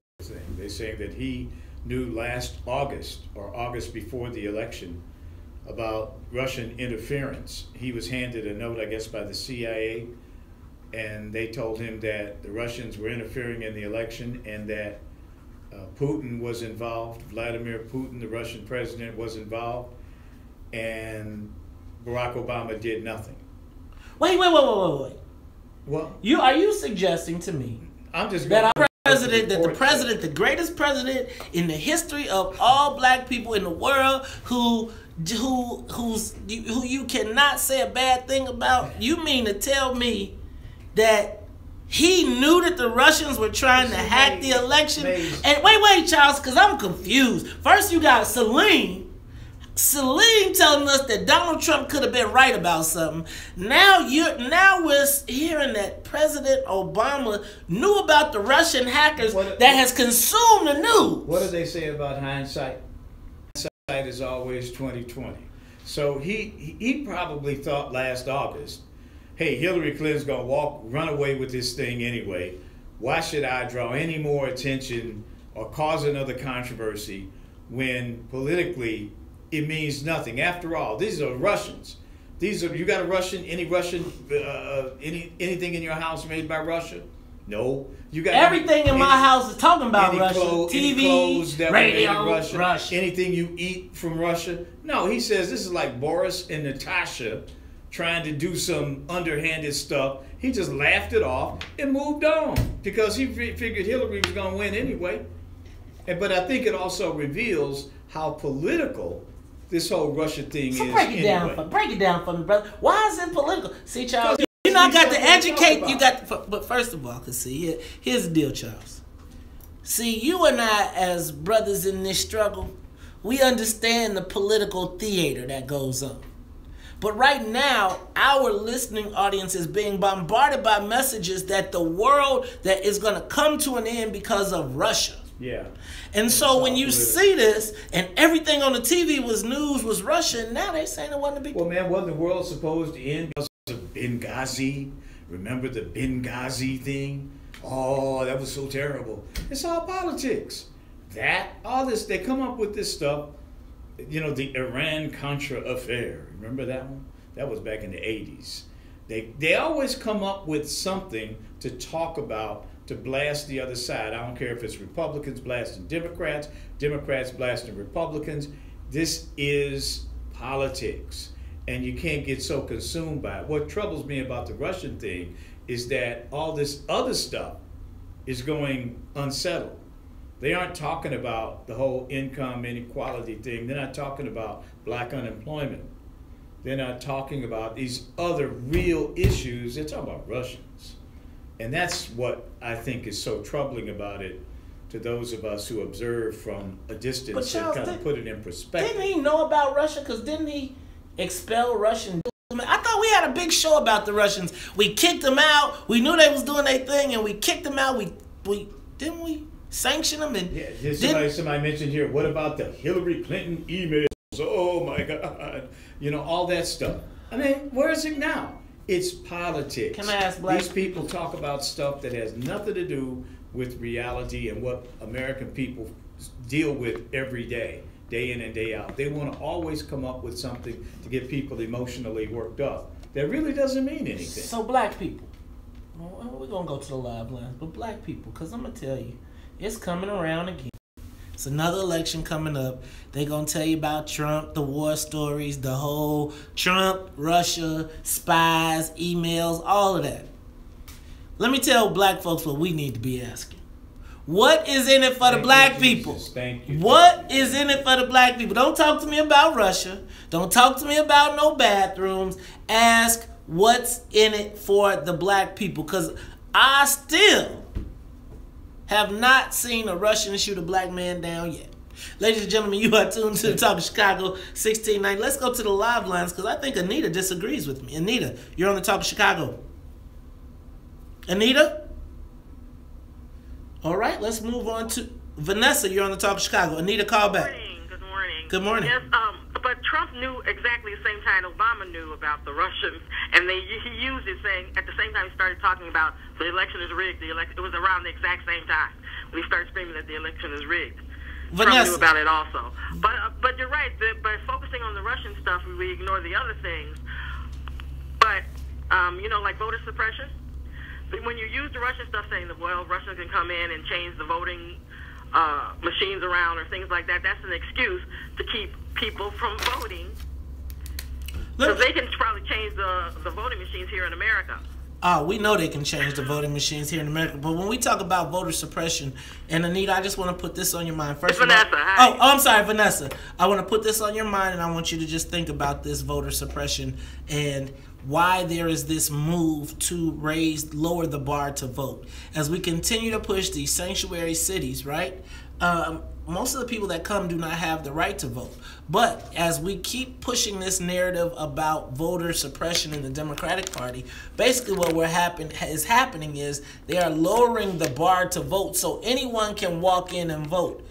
What will eventually happen is we will lose our political power because any undocumented immigrant will be able to vote as well. Y'all got to think about this because there's a lot going on. And don't automatically run to, because if Trump did it and Obama did it and they both did the same thing and we arguing the same argument from the same sides, we are being tricked.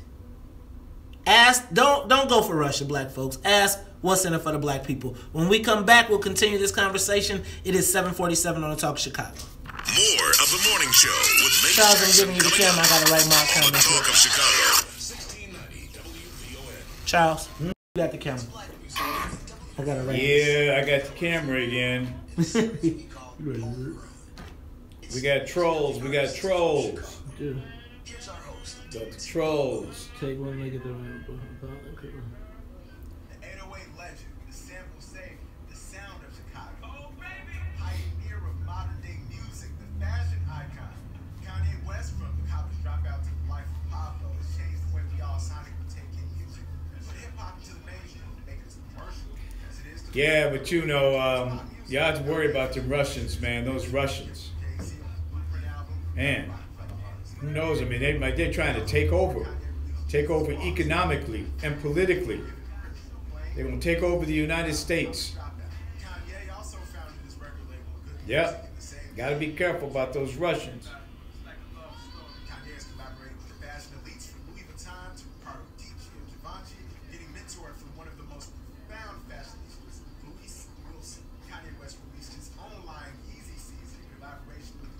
I'm not impressed. I mean, I think anybody think a Russian made them vote the way they voted?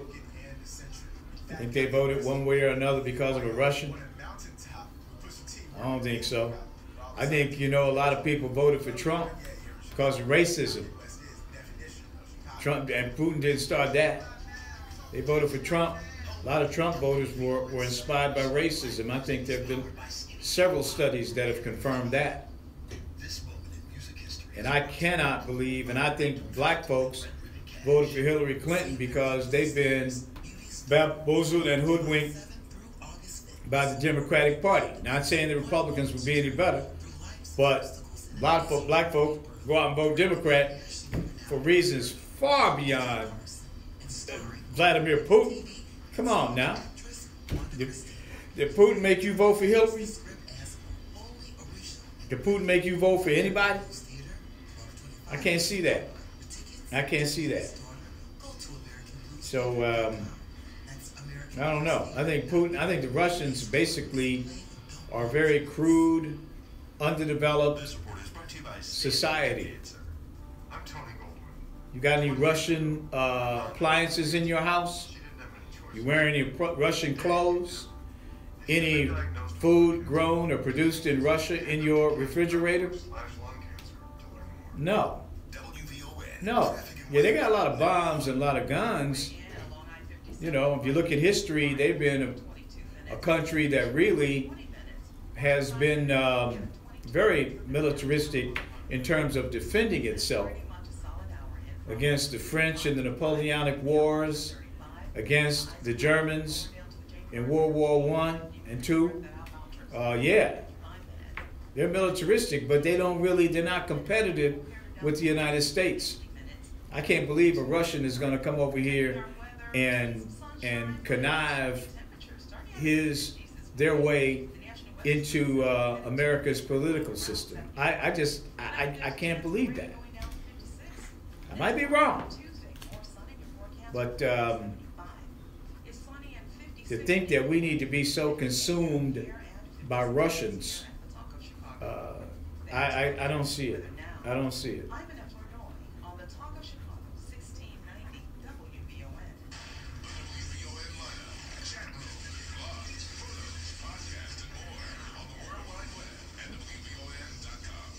I bet you the vodka isn't even made in Russia. Might have a Russian name, but that's about it. Jesus was me. Somebody believed the fake news. The Russians did the fake news. Wow. Way, break me down. Jesus walks with me. You are tuned into the Talk of Chicago, 1690 AM. I am your host, Mace Jackson. Got my main man, Charles Thomas, in the studio. Annette Flournoy in the newsroom. I don't know if y'all check us out on YouTube Live. If you go back and check the replay, you can check out Annette getting her dance on in the newsroom. Now, this is how you know we in a black newsroom.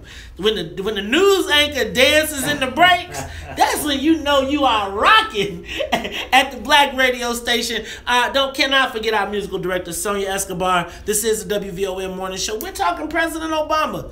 Seems like he dropped the ball on this Russia situation. He knew about the Russia tampering, but didn't really do too much about it. Charles, you say it's much ado about nothing. It is, because I think Hillary's got this. Why should I introduce some new element into the situation when you leave good enough alone? If it's working, you let it work. And that's what I think they thought in August of last year. The conventions had just happened. Hillary was way up in the polls. So why Charles, can I tell you, don't let a sleeping dog lie, if you will. Deep down, Charles, I really think that the animosity between the Clintons and the Obamas is real. And I honestly believe that, I don't know how much President Obama really wanted Hillary Clinton to win. The Comey thing. He got in kind of late. Michelle didn't do a lot. She gave a couple banger speeches. I think they gave him like 4 good speeches and came into the end. But I don't even know. I think that President Obama enjoys the fact that Donald Trump is in office because it buries the fact that I can't buy that. I got Charles. I'm just saying like he's trying to dismantle everything that he did. But y'all loving on Obama. Like everything he does makes Obama seem great. I just feel like Hillary Clinton would have come in and started picking the wings off of. She would have repealed and replaced Obamacare. She would have replaced. She would have replaced it. She would have fixed it. She would have fixed it. Right, but then she would have said he was a child. And then she would have spent the next 4 years whooping him. She would have spent the next 4 years like, oh, President Obama. But Charles, man, I think very deeply. I'm a philosopher too, man. I think, I said a long time ago, it took President Obama a long time to come out. On Obama, man. Hey, man, that's you. You the Republican. You the Republican. I'm a Republican. You the Republican. Me. Yes. Look at me. Do I look like a Republican? Man, let me see that watch. Oh, yeah, that's a Republican watch, man. Only thing saving you is that socks hat. Ladies and gentlemen, you are tuned into the Talk of Chicago. You got a question? Got a comment on this? Give us a call, 773-591-1690. I'm going to talk to Anita because she thinks we're a little misguided, Charles. What's up, Anita? You on the Talk of Chicago. Oh, yeah. Hi. I just want to say something about Russia. It's important. Because I think the God-fearing nations of the world, so-called God-fearing nations of the world, think they're supposed to tell everyone what to do, but then we have the Ku Klux Klan putting the crosses on people's yards a long time ago, and even trying to start up again today. So Russia and the Arabs and all these people see the hypocrisy here. So we better try to play it straight and straighten out our face, because no one's taking this mess off of America anymore. And a lot of the Caucasian leadership now is on the opioids. They don't have any succession of people to follow them. Everyone is drugged out, and we have nothing but immigrants here to help us, and they've held us down, so we can't do anything too much without a big effort on our part again. That most of us are probably not willing to do too much to help this country at this point. So Russia does right to try to influence America, because all that God-fearing gang is just not playing around in the world anymore, because they know it's hypocrisy. America has interfered in elections all over the world, man. America's was that Saddam Hussein that got strung up? I mean, America's done a few things to counter, the democracy or whatever it is in other countries, or the leadership of other countries. We call it regime change.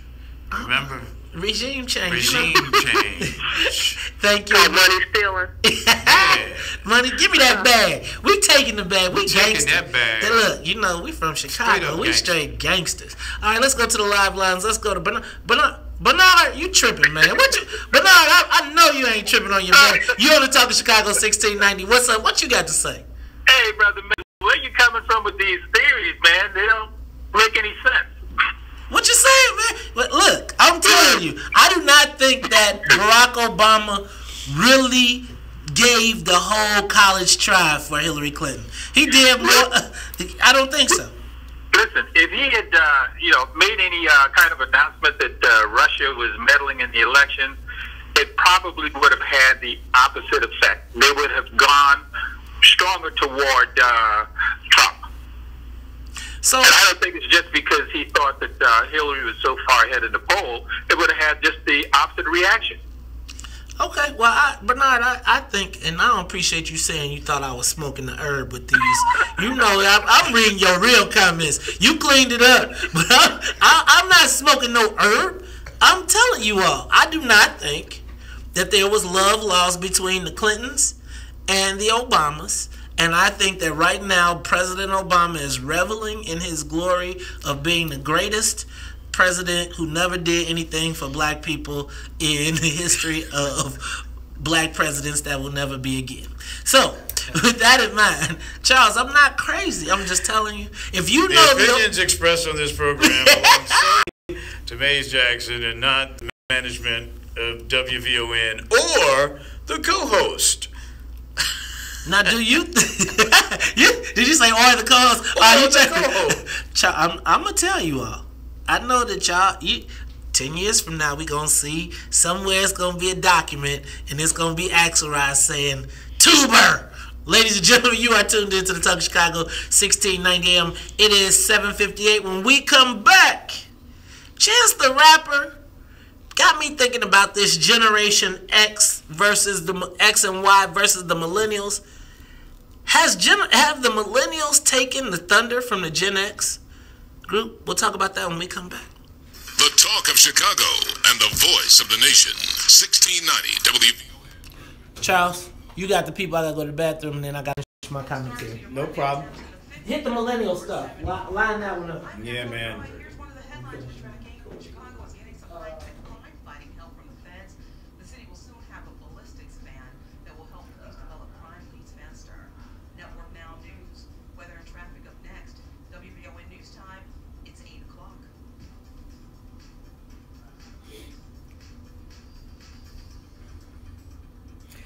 Now, I don't believe Obama. I mean, I believe Obama, wanted Hillary Clinton to win, if anything, just to protect his legacy.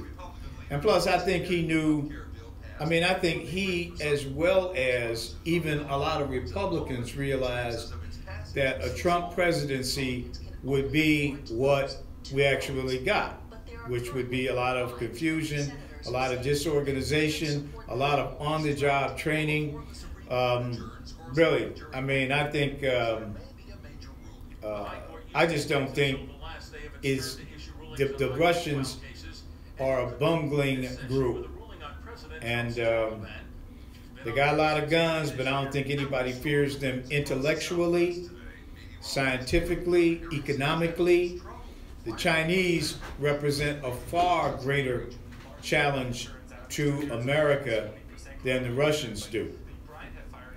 All the Russians have is oil, and the price of oil tanked, no pun intended, in the last 5 to 10 years.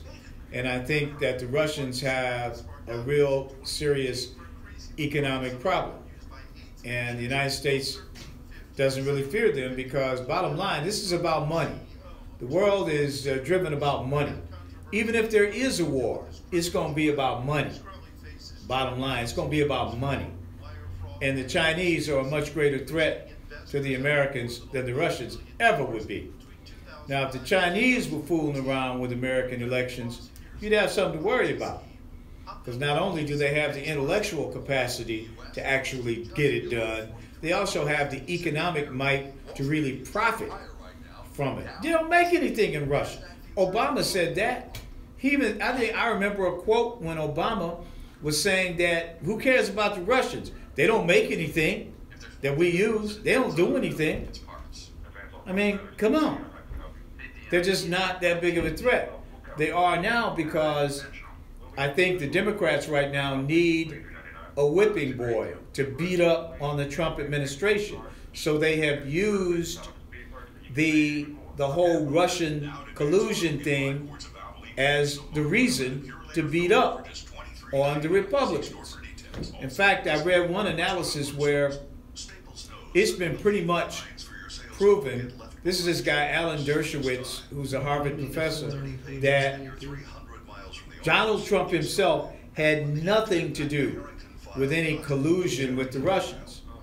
What they're trying to get him on now is covering up something that didn't happen.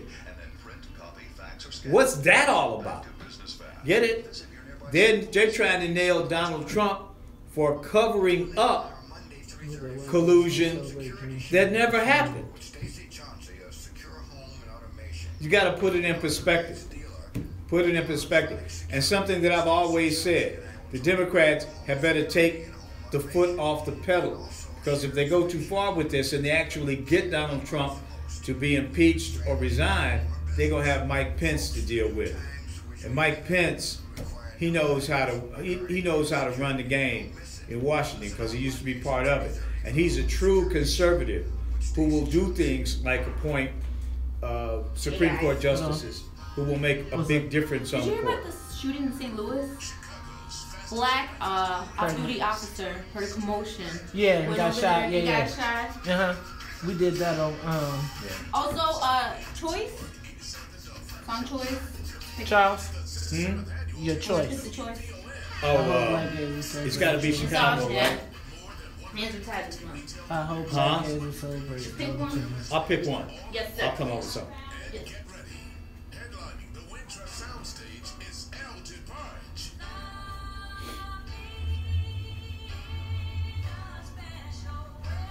El DeBarge. Then, get ready for Rolls Royce.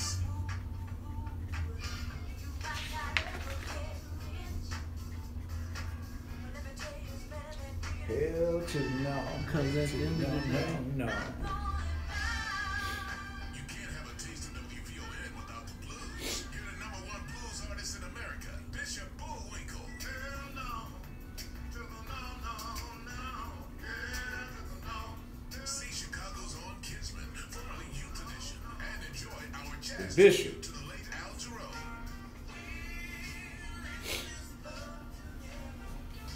Visit the Children's Pavilion and the Grown Folks Lounge. There's something for everyone at the Taste of WVON. Mark your calendar, call your relatives, and get those lawn chairs ready. It's an all-day affair on Saturday, July 15th. It's the community family reunion. Nobody does summer like WVON.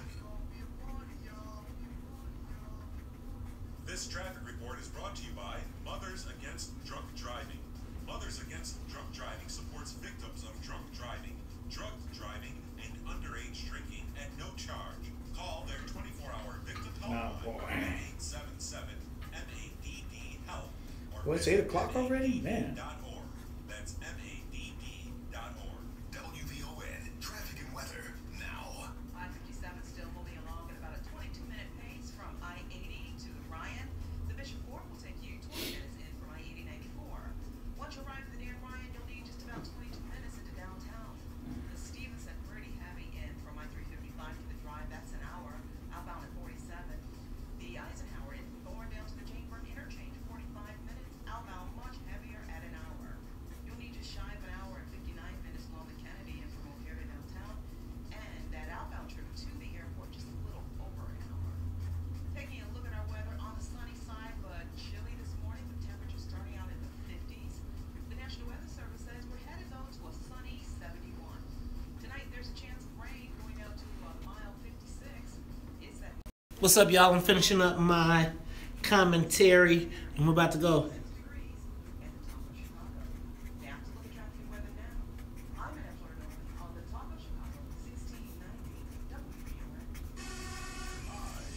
All right, y'all. I finished my commentary. Finished my commentary in the last 2 breaks. Last 2 weeks of doing this. And now it's time for yoga.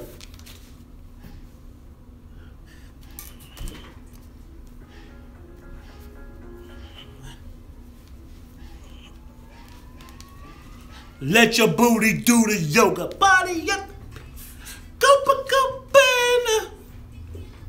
Got my black yoga pants on. Me and Brittany. Running Atlanta. Make the yoga.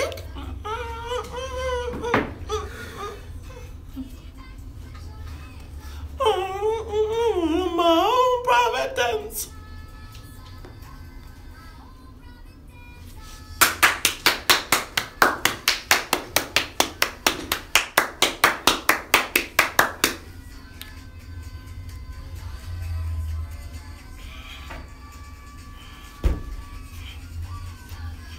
Baby bend over, baby bend over, baby bend over, let me see you do the yoga.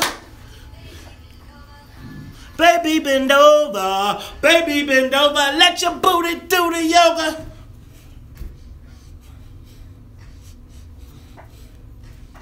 Bone on my head, but the world on my shoulder. Never do what I'm supposed to. Action, I'ma show ya. You are tuned into the Talk of Chicago, 1690 AM. I am your host, Maze Jackson. Got my co-pilot, Charles Thomas, in the building, Annette Flournoy in the newsroom, and my musical director, that's right, Miss Sonia Escobar. And when you hear the yoga music, you know we are in the 8 o'clock stretch, and you can believe that Charles Thomas is in his chair, rocking. Look, y'all, I'm going to get a camera under the table so you can see his toe tapping. It's like he get this smile on his face because he's getting mad that he can't help it. This is the WVON Morning Show, Charles. When Tammy come back, we going to have her come in studio and do behind you. Yeah, right? Do that. You think you're gonna get your downward dog on? I don't think so. I'll just sit here and play through it, you know? Play through it. Ladies and gentlemen, this is the WVON Morning Show. Now I'm going to tell some of our listeners, you probably woke up, went to the Facebook page, went to either my Facebook page or the WVON Facebook page with the hope of watching us live behind the scenes. Well, I want to let you know we've moved the program to YouTube. So go to the WVON website, that's WVON.com. Go to the WVON Facebook page, click on the link, and you can watch Charles and I behind the scenes. Now I'm gonna tell you this new YouTube thing we're doing, Charles, I'm starting to get the hang of it. I'm telling you, we're going worldwide, baby, worldwide. Yeah, and we're on a worldwide hookup here shortly. And then do you hear those drums in the background? Yep. Boy, Charles, the ChicagoDrum.com. I want to encourage you all to go check out the ChicagoDrum.com. Share that with your friends.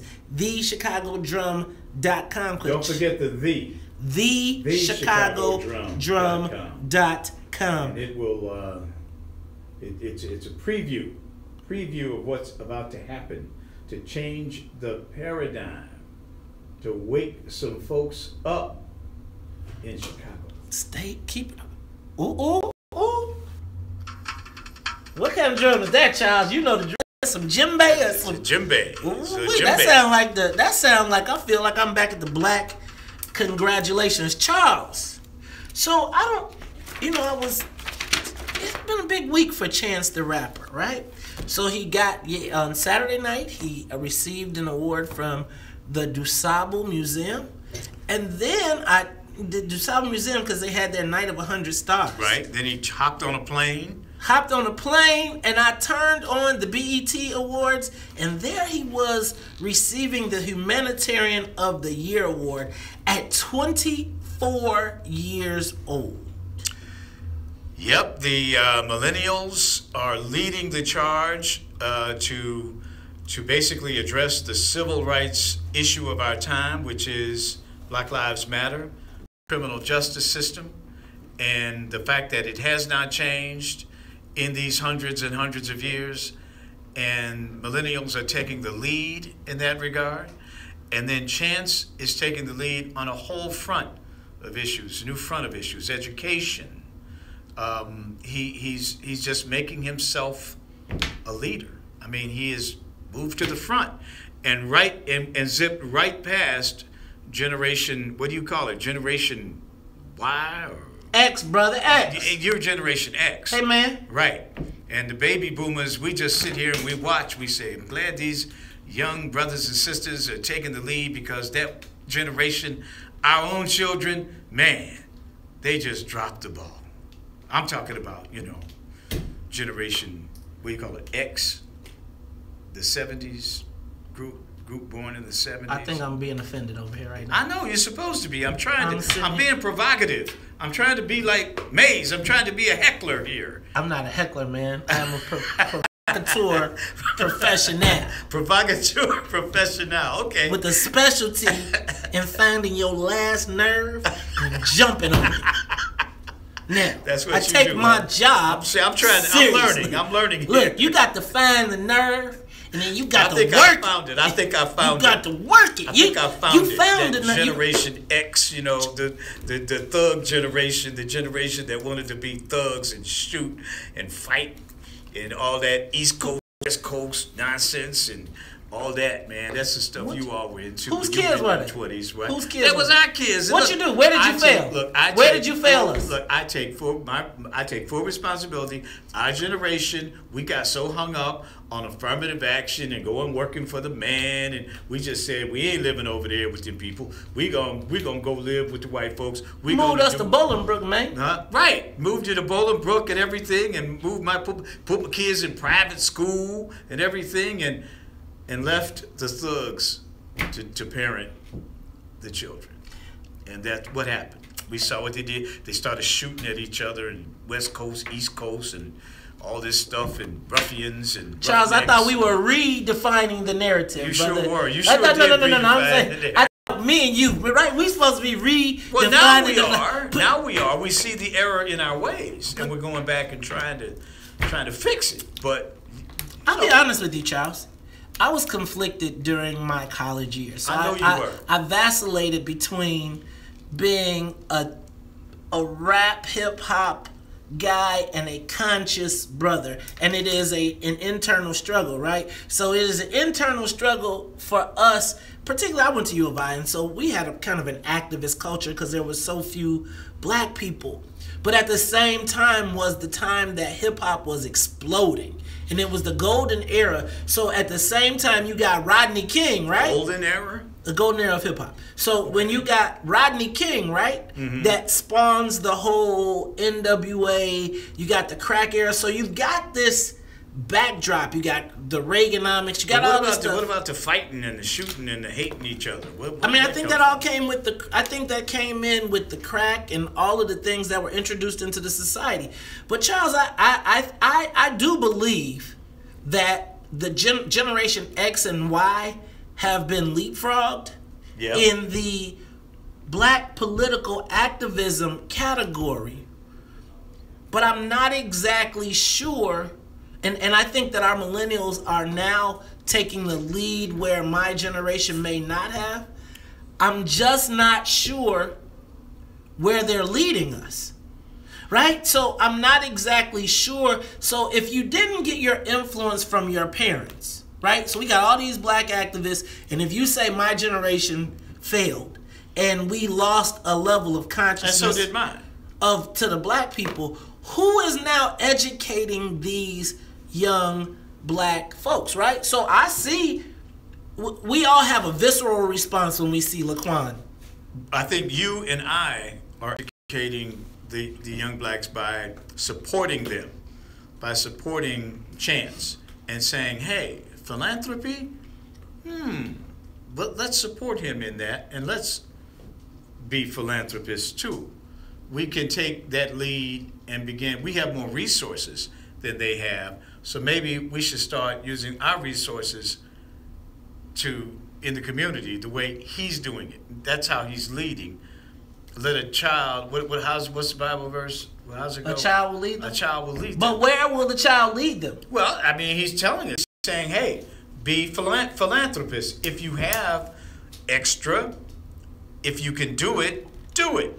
So, Charles, you know, I think this is a conversation we need to have, right? Because I looked at the cover of Ebony magazine and they said that Chance was Chance the Rapper for president. We've heard mayoral rumors of Chance and all these young people. We've got our young activists that are out on the front lines fighting Rahm, and then at the same time trying to navigate the space and the business and dealing with the big guys. I'm not exactly sure how it all plays out. And so I want to take a little deeper dive into what's happening and why Generation X and Y got skipped over and the millennials are now taking the lead as it relates to determining the direction of the black community. Ladies and gentlemen, it is 8:17 on Talk Chicago. We'll be back. More of the morning show with Maze Jackson coming up. So yeah, like guys, here's me, right? And we'll talk about this when we come back on air. I don't doubt the influence of a Chance the Rapper.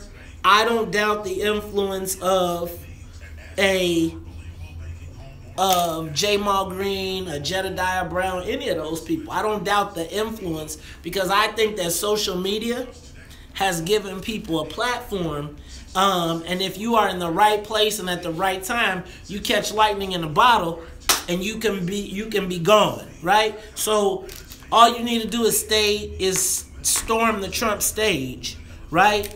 Your Twitter's gonna blow, your Facebook's gonna blow. Now every time you say something, the press is gonna go grab it. They're gonna put it up. They're gonna blow it up. So now you're famous. You're famous with no philosophical underpinnings, right? So again, and not even philosophical underpinnings.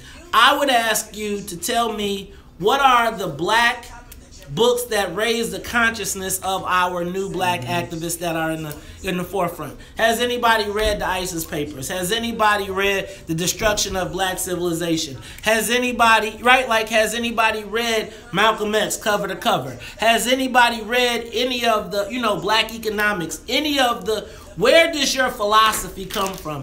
What are you pushing towards? And so as we get in line behind these people, or as we get, I'm listening. No, I'm saying, what makes them that we should now, that they are now the leaders? But again, now the press is creating who is the next person to lead. Well, but then too, you look at Dr. King in his 20s. He was a millennial, if you will. I mean, the same age. But he also went to college. He also, Charles, he also studied philosophy. He also studied divinity. I get all that, but that does not, you can study all the philosophy you want and do all that, but if you don't have the life experience, he still didn't have the life experience that he needed. He had parents and he had a tradition, but he didn't really have the life experience because he was young.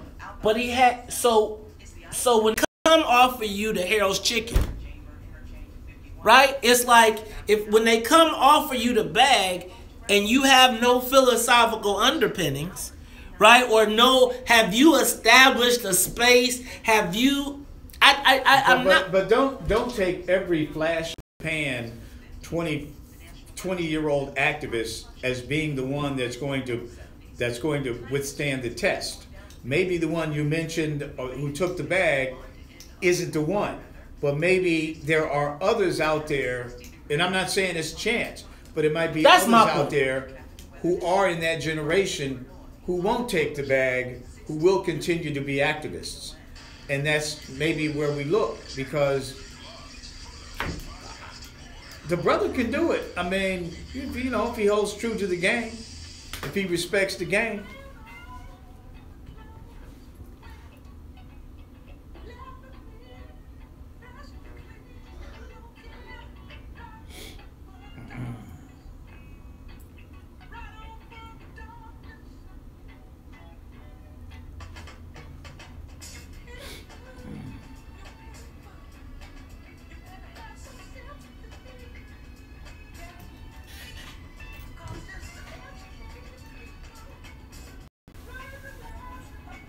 I wish y'all could hear this music.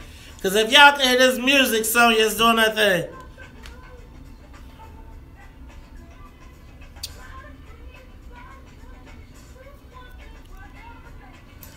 You are tuned in to the Talk Chicago 1690 AM. I am your host, Maze Jackson. Got my main man, Charles Thomas, in the building. This is Black Music Month.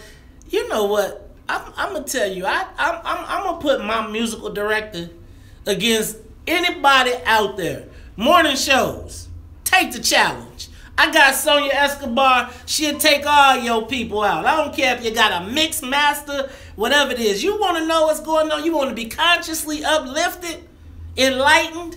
Listen to Maze and Charles as we have our conversation, Annette with the news. But then, you know what? The soundtrack to it all, Miss Sonia Escobar rolling. Ladies and gentlemen, before we went to break, we were talking about what has happened in the black community that the millennials have not overtaken, but surpassed Generation X and Y in the leadership of our community. You know, Charles, you know, my philosophy is this, right? I feel like in Black Chicago, okay, Dr. World, do not call me and curse me out, but I believe that we fixated on Harold Washington. The black folk, check it out. I believe we fixated on Harold Washington. Black people had so many hopes and dreams tied up into what was going to be. They could see their future with Harold Washington. And when he died early, the black community, the black activist, powerful political awakening that happened got stuck in a state of paralysis. Then what happened was all those people that had hopes and dreams, those dreams were unfulfilled. And so they've been chasing them since Harold passed. So every time you talk to a black senior elder, they want to tell you about when Harold. And they still mad because they never got there. Now you look at David Orr, you look at all the white folks, they came up. They moved on. They did well. Pat Quinn went on to be governor, Houlihan, all of those white guys that were around. But you look at those black activists that were on the ground, and they were a dream unfulfilled. And so every time a black person young black leader tried to stick his head up and come through the system, they was like, you gotta wait your time, because they was still waiting on their Harold bag. And they never got the Harold bag, so they beat down every young black person that came up until Barack Obama. And Obama said, screw y'all, and went around the system. He went and found him some white folks and said, skip you Negroes, which is why Black Chicago don't like him now. You know, I guess it's a valid analysis. I mean, I think there is some preoccupation with Harold Washington that has... Fixation. You know, an obsession. And I think that certainly has hurt. It hasn't helped because we haven't grown beyond that. And I think a lot of people think they always give you, well, this is what happened. Well, this is how we got Harold to be mayor. Well, that's not going to work. That's not going to work in this day and age because the game has changed. The game has changed so much. You need so much more money these days. The numbers have changed. And we also allowed the system or the powers that be, the machine, to move the goalposts. They changed from a partisan to nonpartisan election, which was critical in terms of preventing another black mayor from ever being elected in Chicago because they changed the game. I mean, you know, they said, you know, my father used to always talk about, you know, they'll change up the money on you. And they changed up the money in 1995 when they went to this nonpartisan election, which meant that black people could no longer win a primary, a Democratic primary, and elect a mayor. So Charles, now I think, but then I look at where we are now.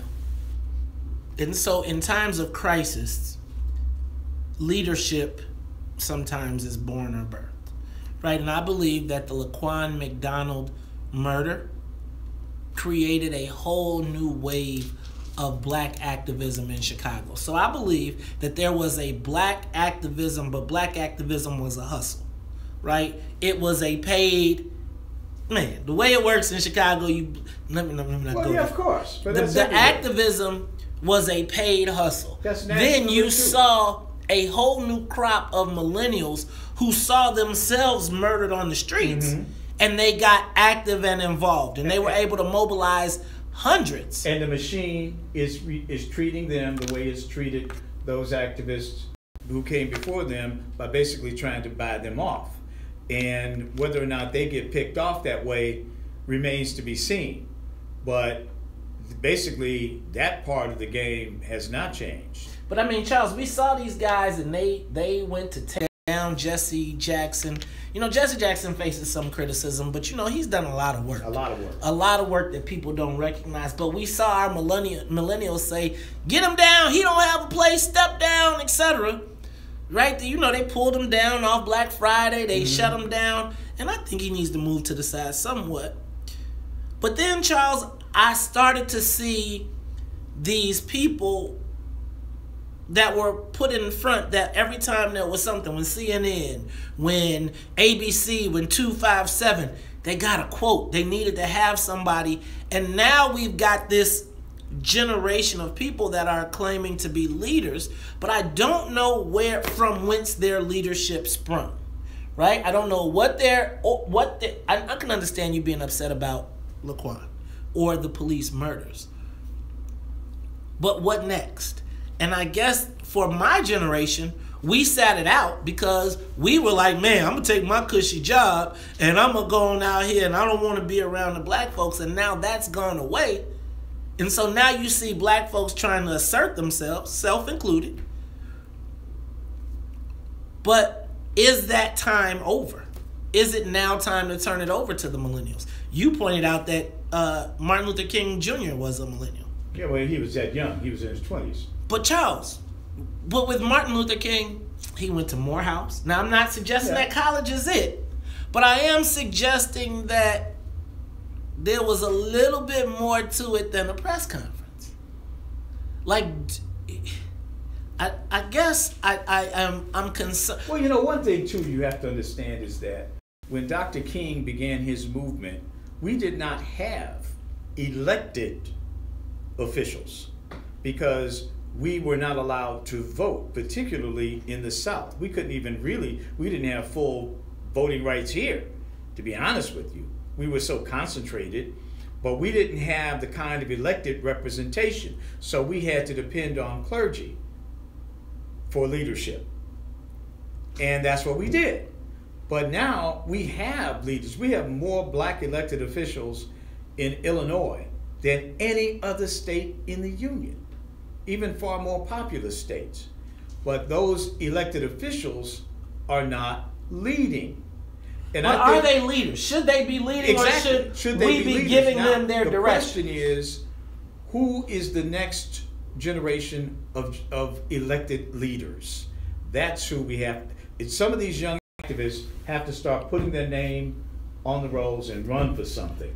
And then, once they get elected, then let them lead from that perspective. Because in a democracy, that's who your leaders are supposed to be. Charles, now I would tell you that what happens, though, is if you get elected as a black leader and you're a Democrat, then you will fall into the same line. Because I don't think that's necessarily something that has to happen. I think if you're independent, you can be independent. Independence? Will the next Democrat? Will our next generation of millennial leaders be independent, or will they just become more of the same? We'll continue this conversation when we come back. It is the Talk Chicago 1698 AM 831. We'll be back. Okay, y'all, I'm trying to get the trolls as they pop up, so let me know. A cold start to your Monday, but turning sunny at 71. I'm in Illinois, and here's what's happening. Chicago is getting some high-tech crime-fighting help from the feds. The city will soon have a ballistics van that will help police... Man, if Martin Luther King lived in the era of social media, his side chick would have already had posted him on Facebook. Somebody would have caught him going in and out them houses. Who was that? Dr. King. Oh, without a doubt, no doubt. But, you know, that's neither here nor there. So, you know, I'll give you this thing, like, let's take Black Lives Matter. So they are telling us right now that this new young man, what's his name?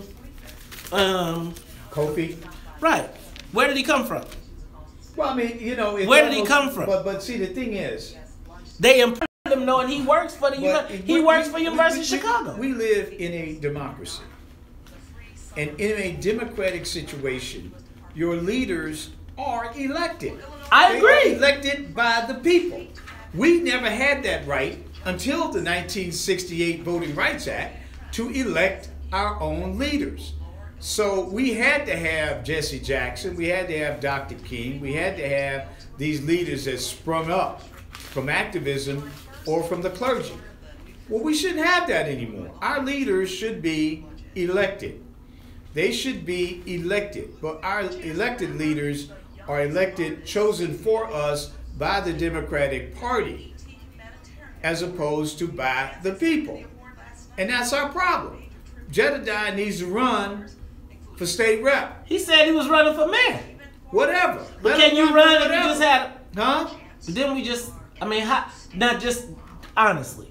Can you honestly run for alderman if we just saw you with 10,000 viewers with a gun in your mouth? I don't think so. But I think that... But what you do is you come out, you do your thing, and then you run for public office.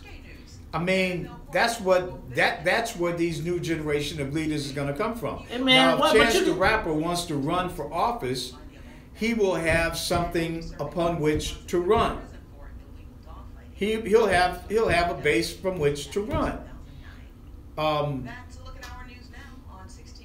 mean, he's legit as far as being a possibility for moving forward. But that's where our leaders have to come from. They can't be a preacher anymore. Can y'all do me a favor? Can y'all take a moment and share the broadcast? Can you do more sharing though? Can you tweet? And can you Facebook? And can you LinkedIn? Can you do those for me? I don't think it's divide and conquer though, guys. I'm saying that you have to understand that your people that they're putting in front of you have already been compromised. Yes? Oh. You know, no, you go for it. You're the best. So my thing is, like, again, right now, what is happening? Like, where did the Kofi guy come from? The who? Kofi. Is he from Chicago? I don't know who he is, man. Right. I mean, I think that's part of the problem. But he is a full-time paid staffer at the University of Chicago. So the University of Chicago, when the shit started populating here, they brought him in as the Black Lives Matter, put him on staff at University of Chicago, so his activism is paid full-time for by University of Chicago. And he doesn't have to be the final answer. Oh no, I agree, but when you take the helm of Black Lives Matter in Chicago, and that is now where everybody goes, they shape kind of the narrative to the public. Sure.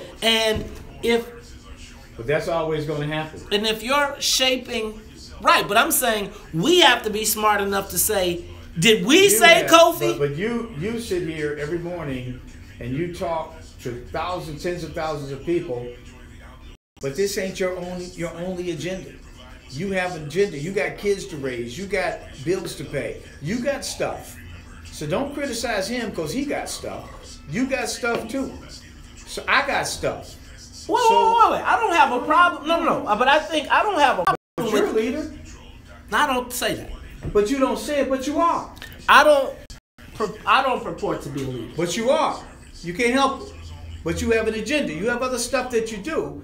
And that stuff, yeah, it could conflict, but it doesn't have to conflict to the point where you get across, you can't deal with the mission.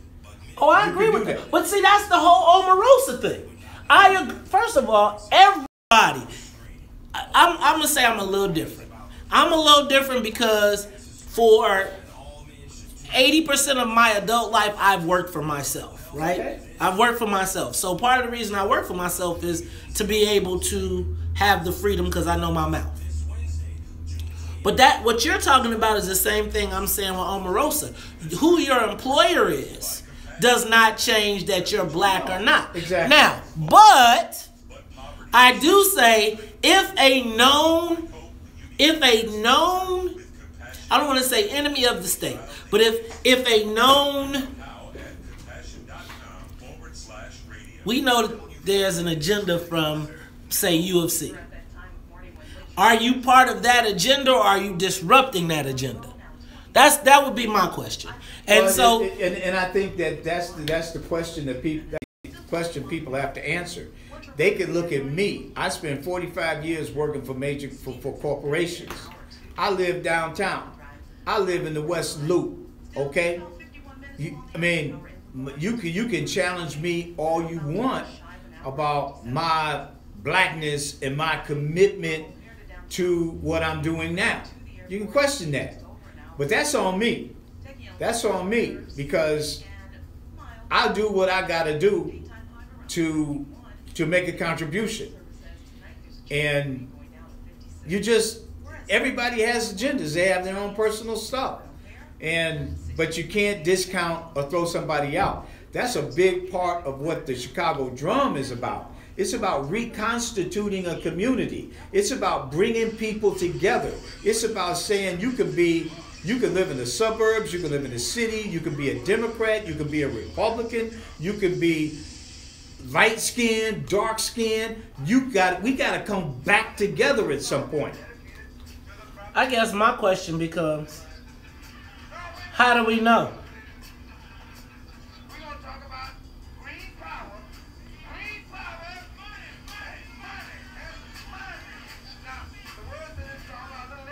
Who is this?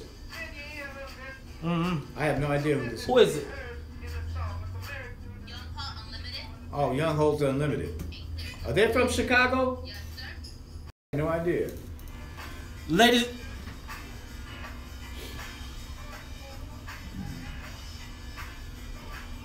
Ladies and gentlemen, you are tuned in to Talk Chicago 1690 AM. I am your host, Maze Jackson. Got my main man, Charles Thomas, in the building. Sonia Escobar on the music. Now, Charles, you know who this is? That's a Young Holt Unlimited. But Sonia dug deep for that. Young Holt Unlimited, their most famous tune was called Soulful Strut. I don't know if you can remember that one. Soulful Strut. But that's obviously from a live album. But Soulful Strut was their big hit back in the day. Ladies and gentlemen, you are tuned in to Chicago Group. And as we always do at 8:30 every day, it is Charles's Choice. We take it back to the old school. Now, I'm getting some crazy texts here, but I'm gonna say this. So let me read one of my texts. Maze is ignorance. You are not informed enough to talk about the history of activism in Chicago.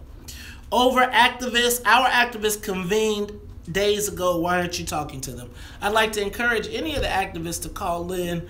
I know Greg Sane and his group put together a group this weekend to bring together and to start to establish some rules of accountability, but it still does not explain the question of how did Generation X and Y get left behind. And I'll tell you, Charles, I fundamentally think it happened when our parents said, my baby ain't gonna never work that hard again like I did. And I think what happened was our parents knew how to work with their hands when they came up from the South. And so they always had a fallback. Now, they went and got a job and did everything, but on the weekend, you got in the car, you went and you did your side job, and you made the money to make the ends meet. I think that as we climbed up the ladder, and y'all got, because that was your daddy, right? Then that was your daddy who did that. Then you were the one who went to college and you got your education. And my daddy attended a historically black college, right? Lincoln University in Missouri. But he told me, he said, you going to the University of Missouri. It's 1969 now, right? He says, you going to the University of Missouri. I said, really? He said, yeah. That cold ice? Yeah, because that white man's ice is colder. So I went there, and, I was one of 200 students on a campus of 35,000 people. 200 black students, graduate and undergraduate. But I made it through it. But when I got through, I went to work for white folks. And the rest is history. And then, so the black community, and the black journalism, the Chicago Defender, they couldn't depend on people like me coming in to replace the Vernon Jarretts of the world, or the Lou Palmers, because we went to work for white folks. And what happened? What happened? Black journalism went away, virtually, almost. Well, see, Charles, I think that there was an era when it was good to be accepted, when we were assimilated, and we thought that we had assimilated. We thought we were. And then as we found out that we weren't, it was too late, right? When they started repealing all the affirmative action. See, because remember, there was a time when every company had the black people. Right. Like, I remember growing up, and there was a black cadre of people at IBM. Every major company had a crew of black people, and they did well, right? And they climbed up. And remember how every company used to have a black guy that showed up at all the banquets and everything, and every company had him, and he spread it out all the money? Well, that's going away. It's going away, exactly. But that generation decided that their kids were not going to be working with their hands. And so their kids went to college, went to the university, they became social workers, they became teachers, because we rely on those things. But what I think is more injurious to us as a community is that we move out of the physical space in the black community, so young people could not see our success on a daily basis. And then a lot of us insulated ourselves from the community. We didn't go back, we didn't help, we didn't do anything. So consequently, a new culture overtook the community. And that was not the black middle class, without it being there to dominate and teach values. Suddenly, without them gone, what happened? You'll tell me. Man, without those values, it's like we're looking at where we are now. But other people took control. And now, Charles, our young people have picked up the mantle in the history. So let me back up. I want to make sure I'm not in any way, shape, or form bashing our new youthful activists, because, quite frankly, many of my generation are not willing to get in the fight because they got a mortgage. They got kids. They got an issue. And I think that all of us have our issues, but our young people are fighting. I think my big issue, Charles, is not about young activists. My issue is, who are they being educated by, right? We often send our children to the enemy to be educated. Now, I'm a perfect product of that, but then it's those moments when you have that breakthrough. I reference this all the time. The first time Steve Coakley came to the University of Illinois, and I sat there like, the world as I knew it is not the world as I knew it. And I just want to make sure that we have the right people that are filling the brains of our young people, or at least giving them some historical perspective.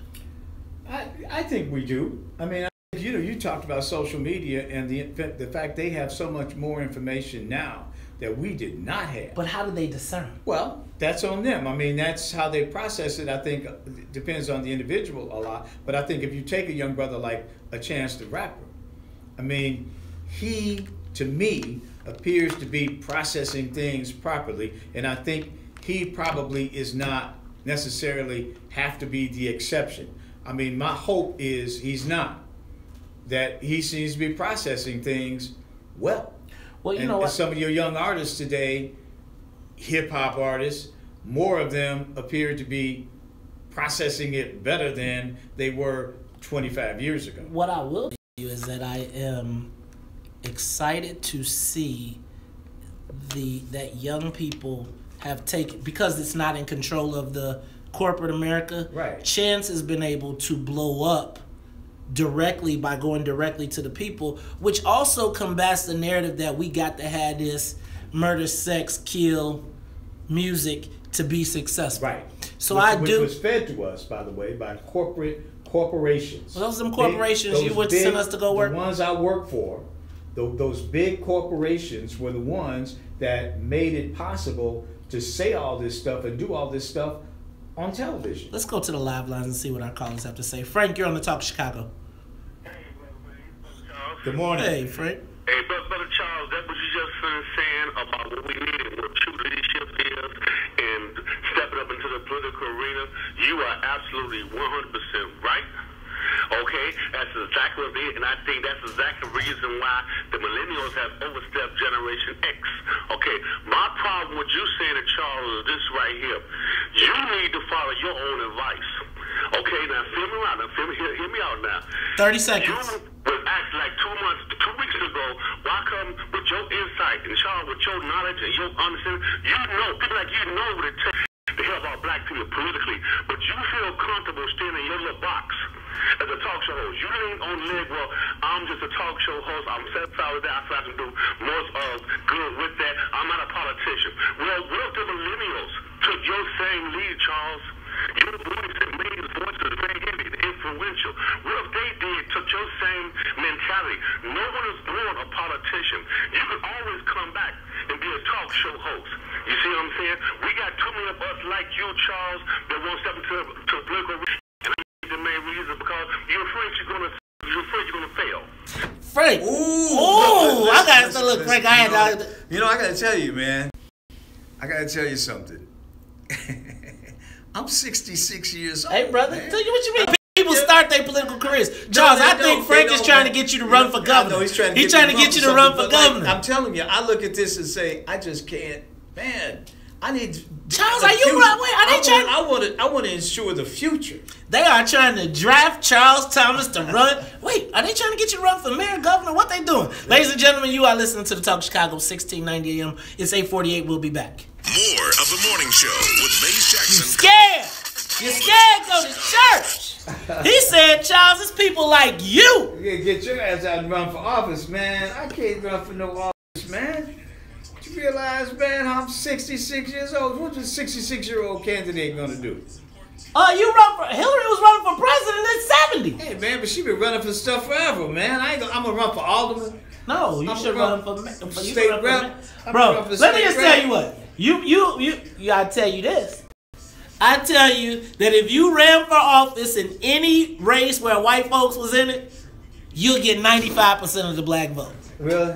You think you wouldn't? Come on, dog. Real talk, though. I'm not tripping, but if you ran for governor, what black person's not voting for you? Charles. No, seriously. What? If you ran for governor, what black person is not voting for you? Man. Besides the politicians. You're getting 95% of the black vote, and you would determine who the governor is if you ain't the governor. Think I'm playing. Only if you stop this shit and run my campaign. Hey! Right? I'm just telling you. You know, let me just be clear. Y'all know damn well if... think about this. Hi, I'm Charles Thomas, and I'm running for governor. Man, can you imagine? Man, do you know what would be going on? What am I gonna do when all them people start coming out the woodwork? Talking about what they know about Donald me. Trump, you say this. What am I supposed to do? You say, I just grab him in it. You get a whole handful and you just grab. They gonna come up with all that stuff that they gonna say I did. Now y'all know I didn't do it. Y'all know I didn't do it. But they gonna come up with all that stuff. They gonna talk about that and this and her. Hell. Me run for office? What does the bishop say? Hell to the no. I can't have them bringing all that stuff up. What? Oh, no. Man. Boy, and I ain't done nothing. I haven't done anything. I haven't done nothing. Never did one day. No time. Never did nothing. Right? But they're going to come up with all kind of stuff. Circumstantial stuff. You know? They're going to go back to 1977, 1975. You know? They're going to have all these pictures of me with a big fro wearing a dashiki and holding a shotgun. You went with a white woman, was you? They're going to come up with so much stuff. Dog, you just got to hope they don't come up with you and a white lady. Yeah, they might even come up with me and a white woman. I ain't got no white woman. Hey, they gonna come up with everything. Hey, man, boy, run for stuff, man. But I appreciate the comment, my brother. I really do, man. I appreciate the comment. Because, man. You ready? We got live lines. We're going to go to the calls.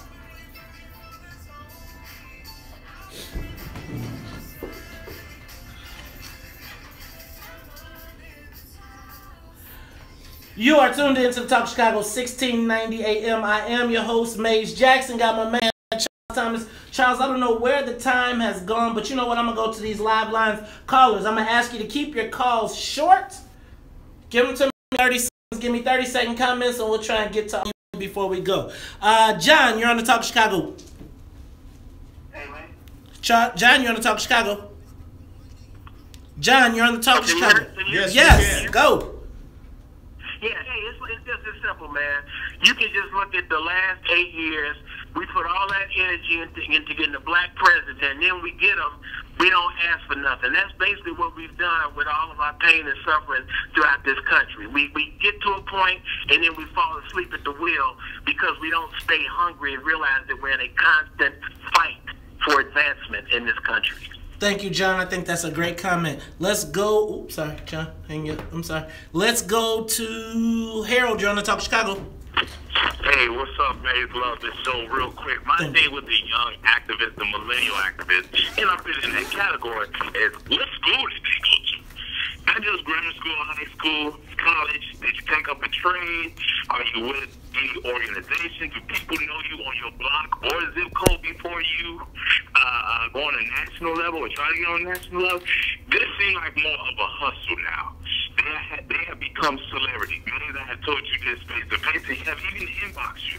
The same people that they criticize, they are now those same folks that's running up and will only show up unless the cameras are there. Other than that, there's no follow-up or follow-throughs. It's the same thing. Thank you, Harold. You know, it's been, I would just say that it's been awfully quiet on the front with everything that's going on with the mayor. We see protests in March, but I haven't seen very much outreach on what's going on with this police reform. I am excited, though, to see Chance really changing the narrative and really talking about the positive. Let's go to Mike. You're on the Talk Chicago. Hey, Maze, how you doing? Great. How are you? I'm good. Hey, one thing, Charles alluded to something that definitely has been a problem. We abandon our own communities. I'm in Charles' age group, and success was calculated by getting a degree and moving out. That's one of the mistakes we made. The millennials, I'm glad that they're taking the lead, but hey, they're making a big mistake. They're fools if they don't listen to the folks who went there first and who made it possible for them to have this emboldenedness that they have now. You know what, Mike? I think that you're right. I think we've got to. The issue is we've got to connect the generations, not break them up. So I want to make sure that I'm clear. I am not. This is a conversation with WVON listening audience, and everybody that's moving in the right direction, we moving together. But I do want to make sure we got an understanding. You know, I saw some meetings and some stuff that's going on, and there's a desire to create accountability, but there has to be some understanding between us before, and there has to be some trust before anybody gets up under somebody, right? And I got to understand who your motive is and what's your background and who's your financer and funder as well. Let's go to James. You're on the Talk Chicago. Yeah, hi. I appreciate your show. I enjoy it very much. Thank you. You kind of referenced what I was going to say in the previous caller. I appreciate what Chance is doing, and a lot of focus has been on the philanthropy that he's doing, but also, you know, some of his leadership. A lot of our philanthropy goes to organizations that are already like in a system that impacts how they operate. Right. And if they are impacting how we operate, they're leading us in a circular way back into the same system. So I would hope that the philanthropy, we highlight a different path, like you're talking about, and that philanthropy got to go to organizations that are looking at a different independent path. Thank you for your call, James. Larry, last caller. Last caller. Nothing has changed for black people in Chicago from going back 50 years or 75 years. All of our energies have to be at the grassroots level, and we have got to work up from the bottom up, and we have to put pressure on the politicians to say, look, if you take their money or whatever, but you better respond to the needs of us, or we will camp outside your office. We will hound you. Just like we have got to take on our politicians exactly the way the Tea Party took on their politicians, and they got what they wanted. You know what, Larry? And it's just Larry, you are right, man. I think that's part of, Charles, what you talked about on ChicagoDrum.com. Exactly, and that's exactly what we're going to do. We're going to make them accountable, and I think I can do that most effectively from here. In other words, I ain't running. See, man, Charles, I think it's a movement out there to draft Charles Thomas. Yeah, this is the first time I've heard that. It's a movement to draft Charles Thomas, man. I'm telling you, man. Hey, man, that's that. But you know what, man? It's like, you sound like them people talking to me. Maze, keep on fighting. But I'm not. They're like, Maze, you keep saying what you say, because I could never say that. Charles, you got to be the change. You got to be the change. That's what I think I'm going to do, man. I'm going to be the change with I do best, which is writing, producing, doing media, making sure that people get this information. Because if I can't sit here and do this, who is? Ladies and gentlemen, you are tuned in to the Chicago 1690 AM. I want to encourage you all. We're going to be back on YouTube Live tomorrow. Tell your friends, tell your neighbors, check us out. Hey, and I'm about to go drop my burning fire hot commentary. So tune in at 9:20 because I got a banger for you today. Ain't no black in the rainbow. What happened to the black in the rainbow? I saw a lot of black folks dressed up and fired up for pride, but it wasn't no black color in the rainbow. Well, where we at in this one? Ladies and gentlemen, you are tuned in to the Talk of Chicago. Yeah, it's going to be a fire commentary. They might not like it, but if they don't, you know what you can tell them? Maze said, see you tomorrow. The Talk of Chicago and the voice of the nation. 1690 WVON, Berwyn, Chicago. A cool start to your Monday, but we're headed toward 71. I'm Annette Flournoy, and here's one of the headlines we're tracking. All right, y'all. How did you all enjoy the broadcast on YouTube Live? Hey, Perry Small. Hey, Perry Small, what up, girl? Charles Thomas. How you doing? We made a big jump, but I hope that you all will stick with us in the future. I'm about to, hold on. How'd you do with the gay pride parade, Maze? I didn't go, baby.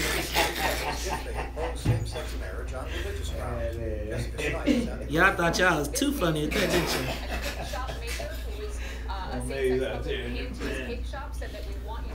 you? With no black in the rainbow, huh, man? Ain't no black in the rainbow. Oh, they didn't want to add the black and brown, right? Ain't no black in the rainbow. Isn't that going on now? They don't want to put the black and brown. Oh, really? Is that right? In the flag.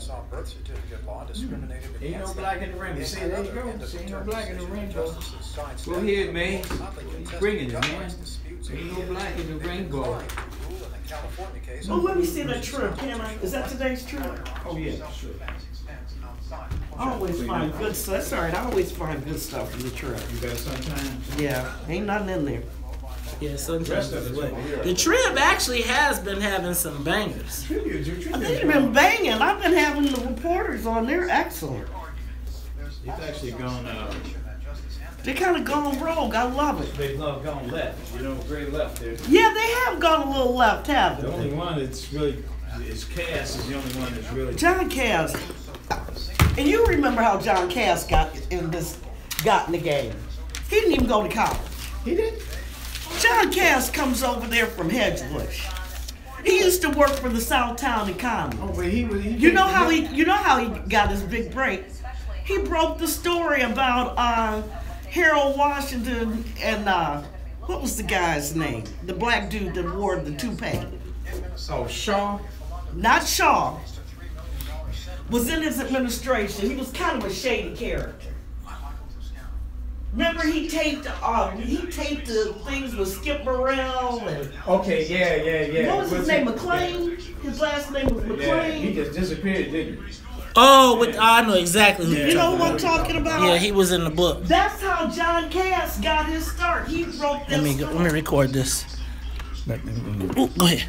Look, I'm just trying to get to the restroom, man. Okay. So, hey. Todd, I got to do my commentary real quick. Come on.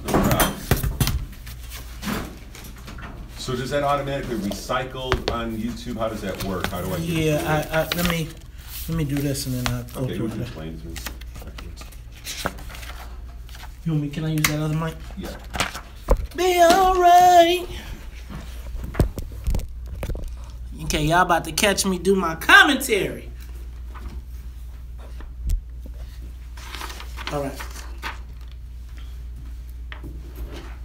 Do the first line. While you were busy celebrating gay pride. Okay. Ain't No Black in the Rainbow by Maze Jackson. While black folks were busy celebrating gay pride, I want to take a moment to point out that Gay Pride Month was not created for black people. If you doubt me, all you need to do is take one look at the rainbow. With all those colors, there's one missing: black.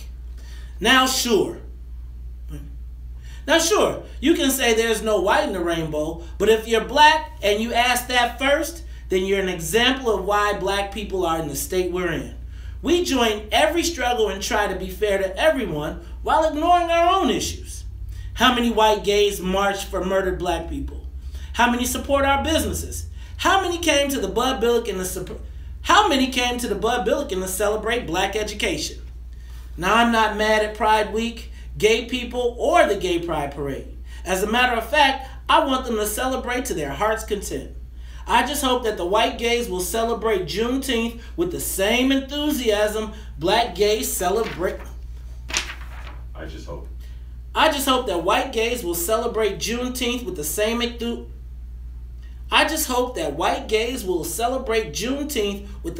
enthusiasm that black gays celebrated Pride Week. On that note, I hope black gays will celebrate Juneteenth as much as they celebrated Pride Week. Because at the end of the day, after gay rights are achieved, you'll still be black. Regardless of any subgroups you're in, you are black first and last. And even if you're gay, not that there's anything wrong with that in my best Seinfeld voice. Wait a minute. Oh, I did that wrong. All right, here we go. I hope that black gays will celebrate Juneteenth as much as they celebrated Pride Week. Because at the end of the day, after gay rights are achieved,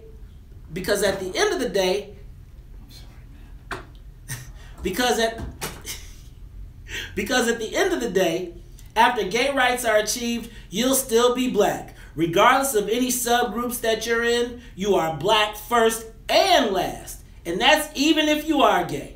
Not that there's anything wrong with it in my best Seinfeld voice. And if you don't like it, you can still tell them, Maze said. All right, Charles, you come in. All right, y'all. I am. While you were busy celebrating gay pride. Hope y'all check that out. Ain't No Black in the Rainbow by Maze. Ain't no black in the rainbow. While black folks were busy celebrating gay pride, I want to take a moment to point out that Gay Pride Month was not created for black people. If you doubt me, all you need to do is take one look at the rainbow. With all right, y'all. All those colors, there's one missing: black. Now, sure. You no, can it's say green there's paper, no white in the man. rainbow, Money. But if you're black and you ask that first, then you're an example of why black people are in the state. Thank you, we're in. Retha. We join every struggle and try to be fair to everyone while ignoring our own issues. How many white gays marched for murdered black people? How many support our businesses? How many came to the Bud Billiken? All right, y'all. I'm out of here. How many came to Peace. the Bud Billiken to sell? How many came to the Bud Billiken to celebrate black education? Now, I'm not mad at Pride Week, gay people, or the Gay Pride Parade. As a matter of fact, I want them to celebrate to their heart's content. I just hope that the white gays will celebrate Juneteenth with the same enthusiasm black gays celebrate. I just hope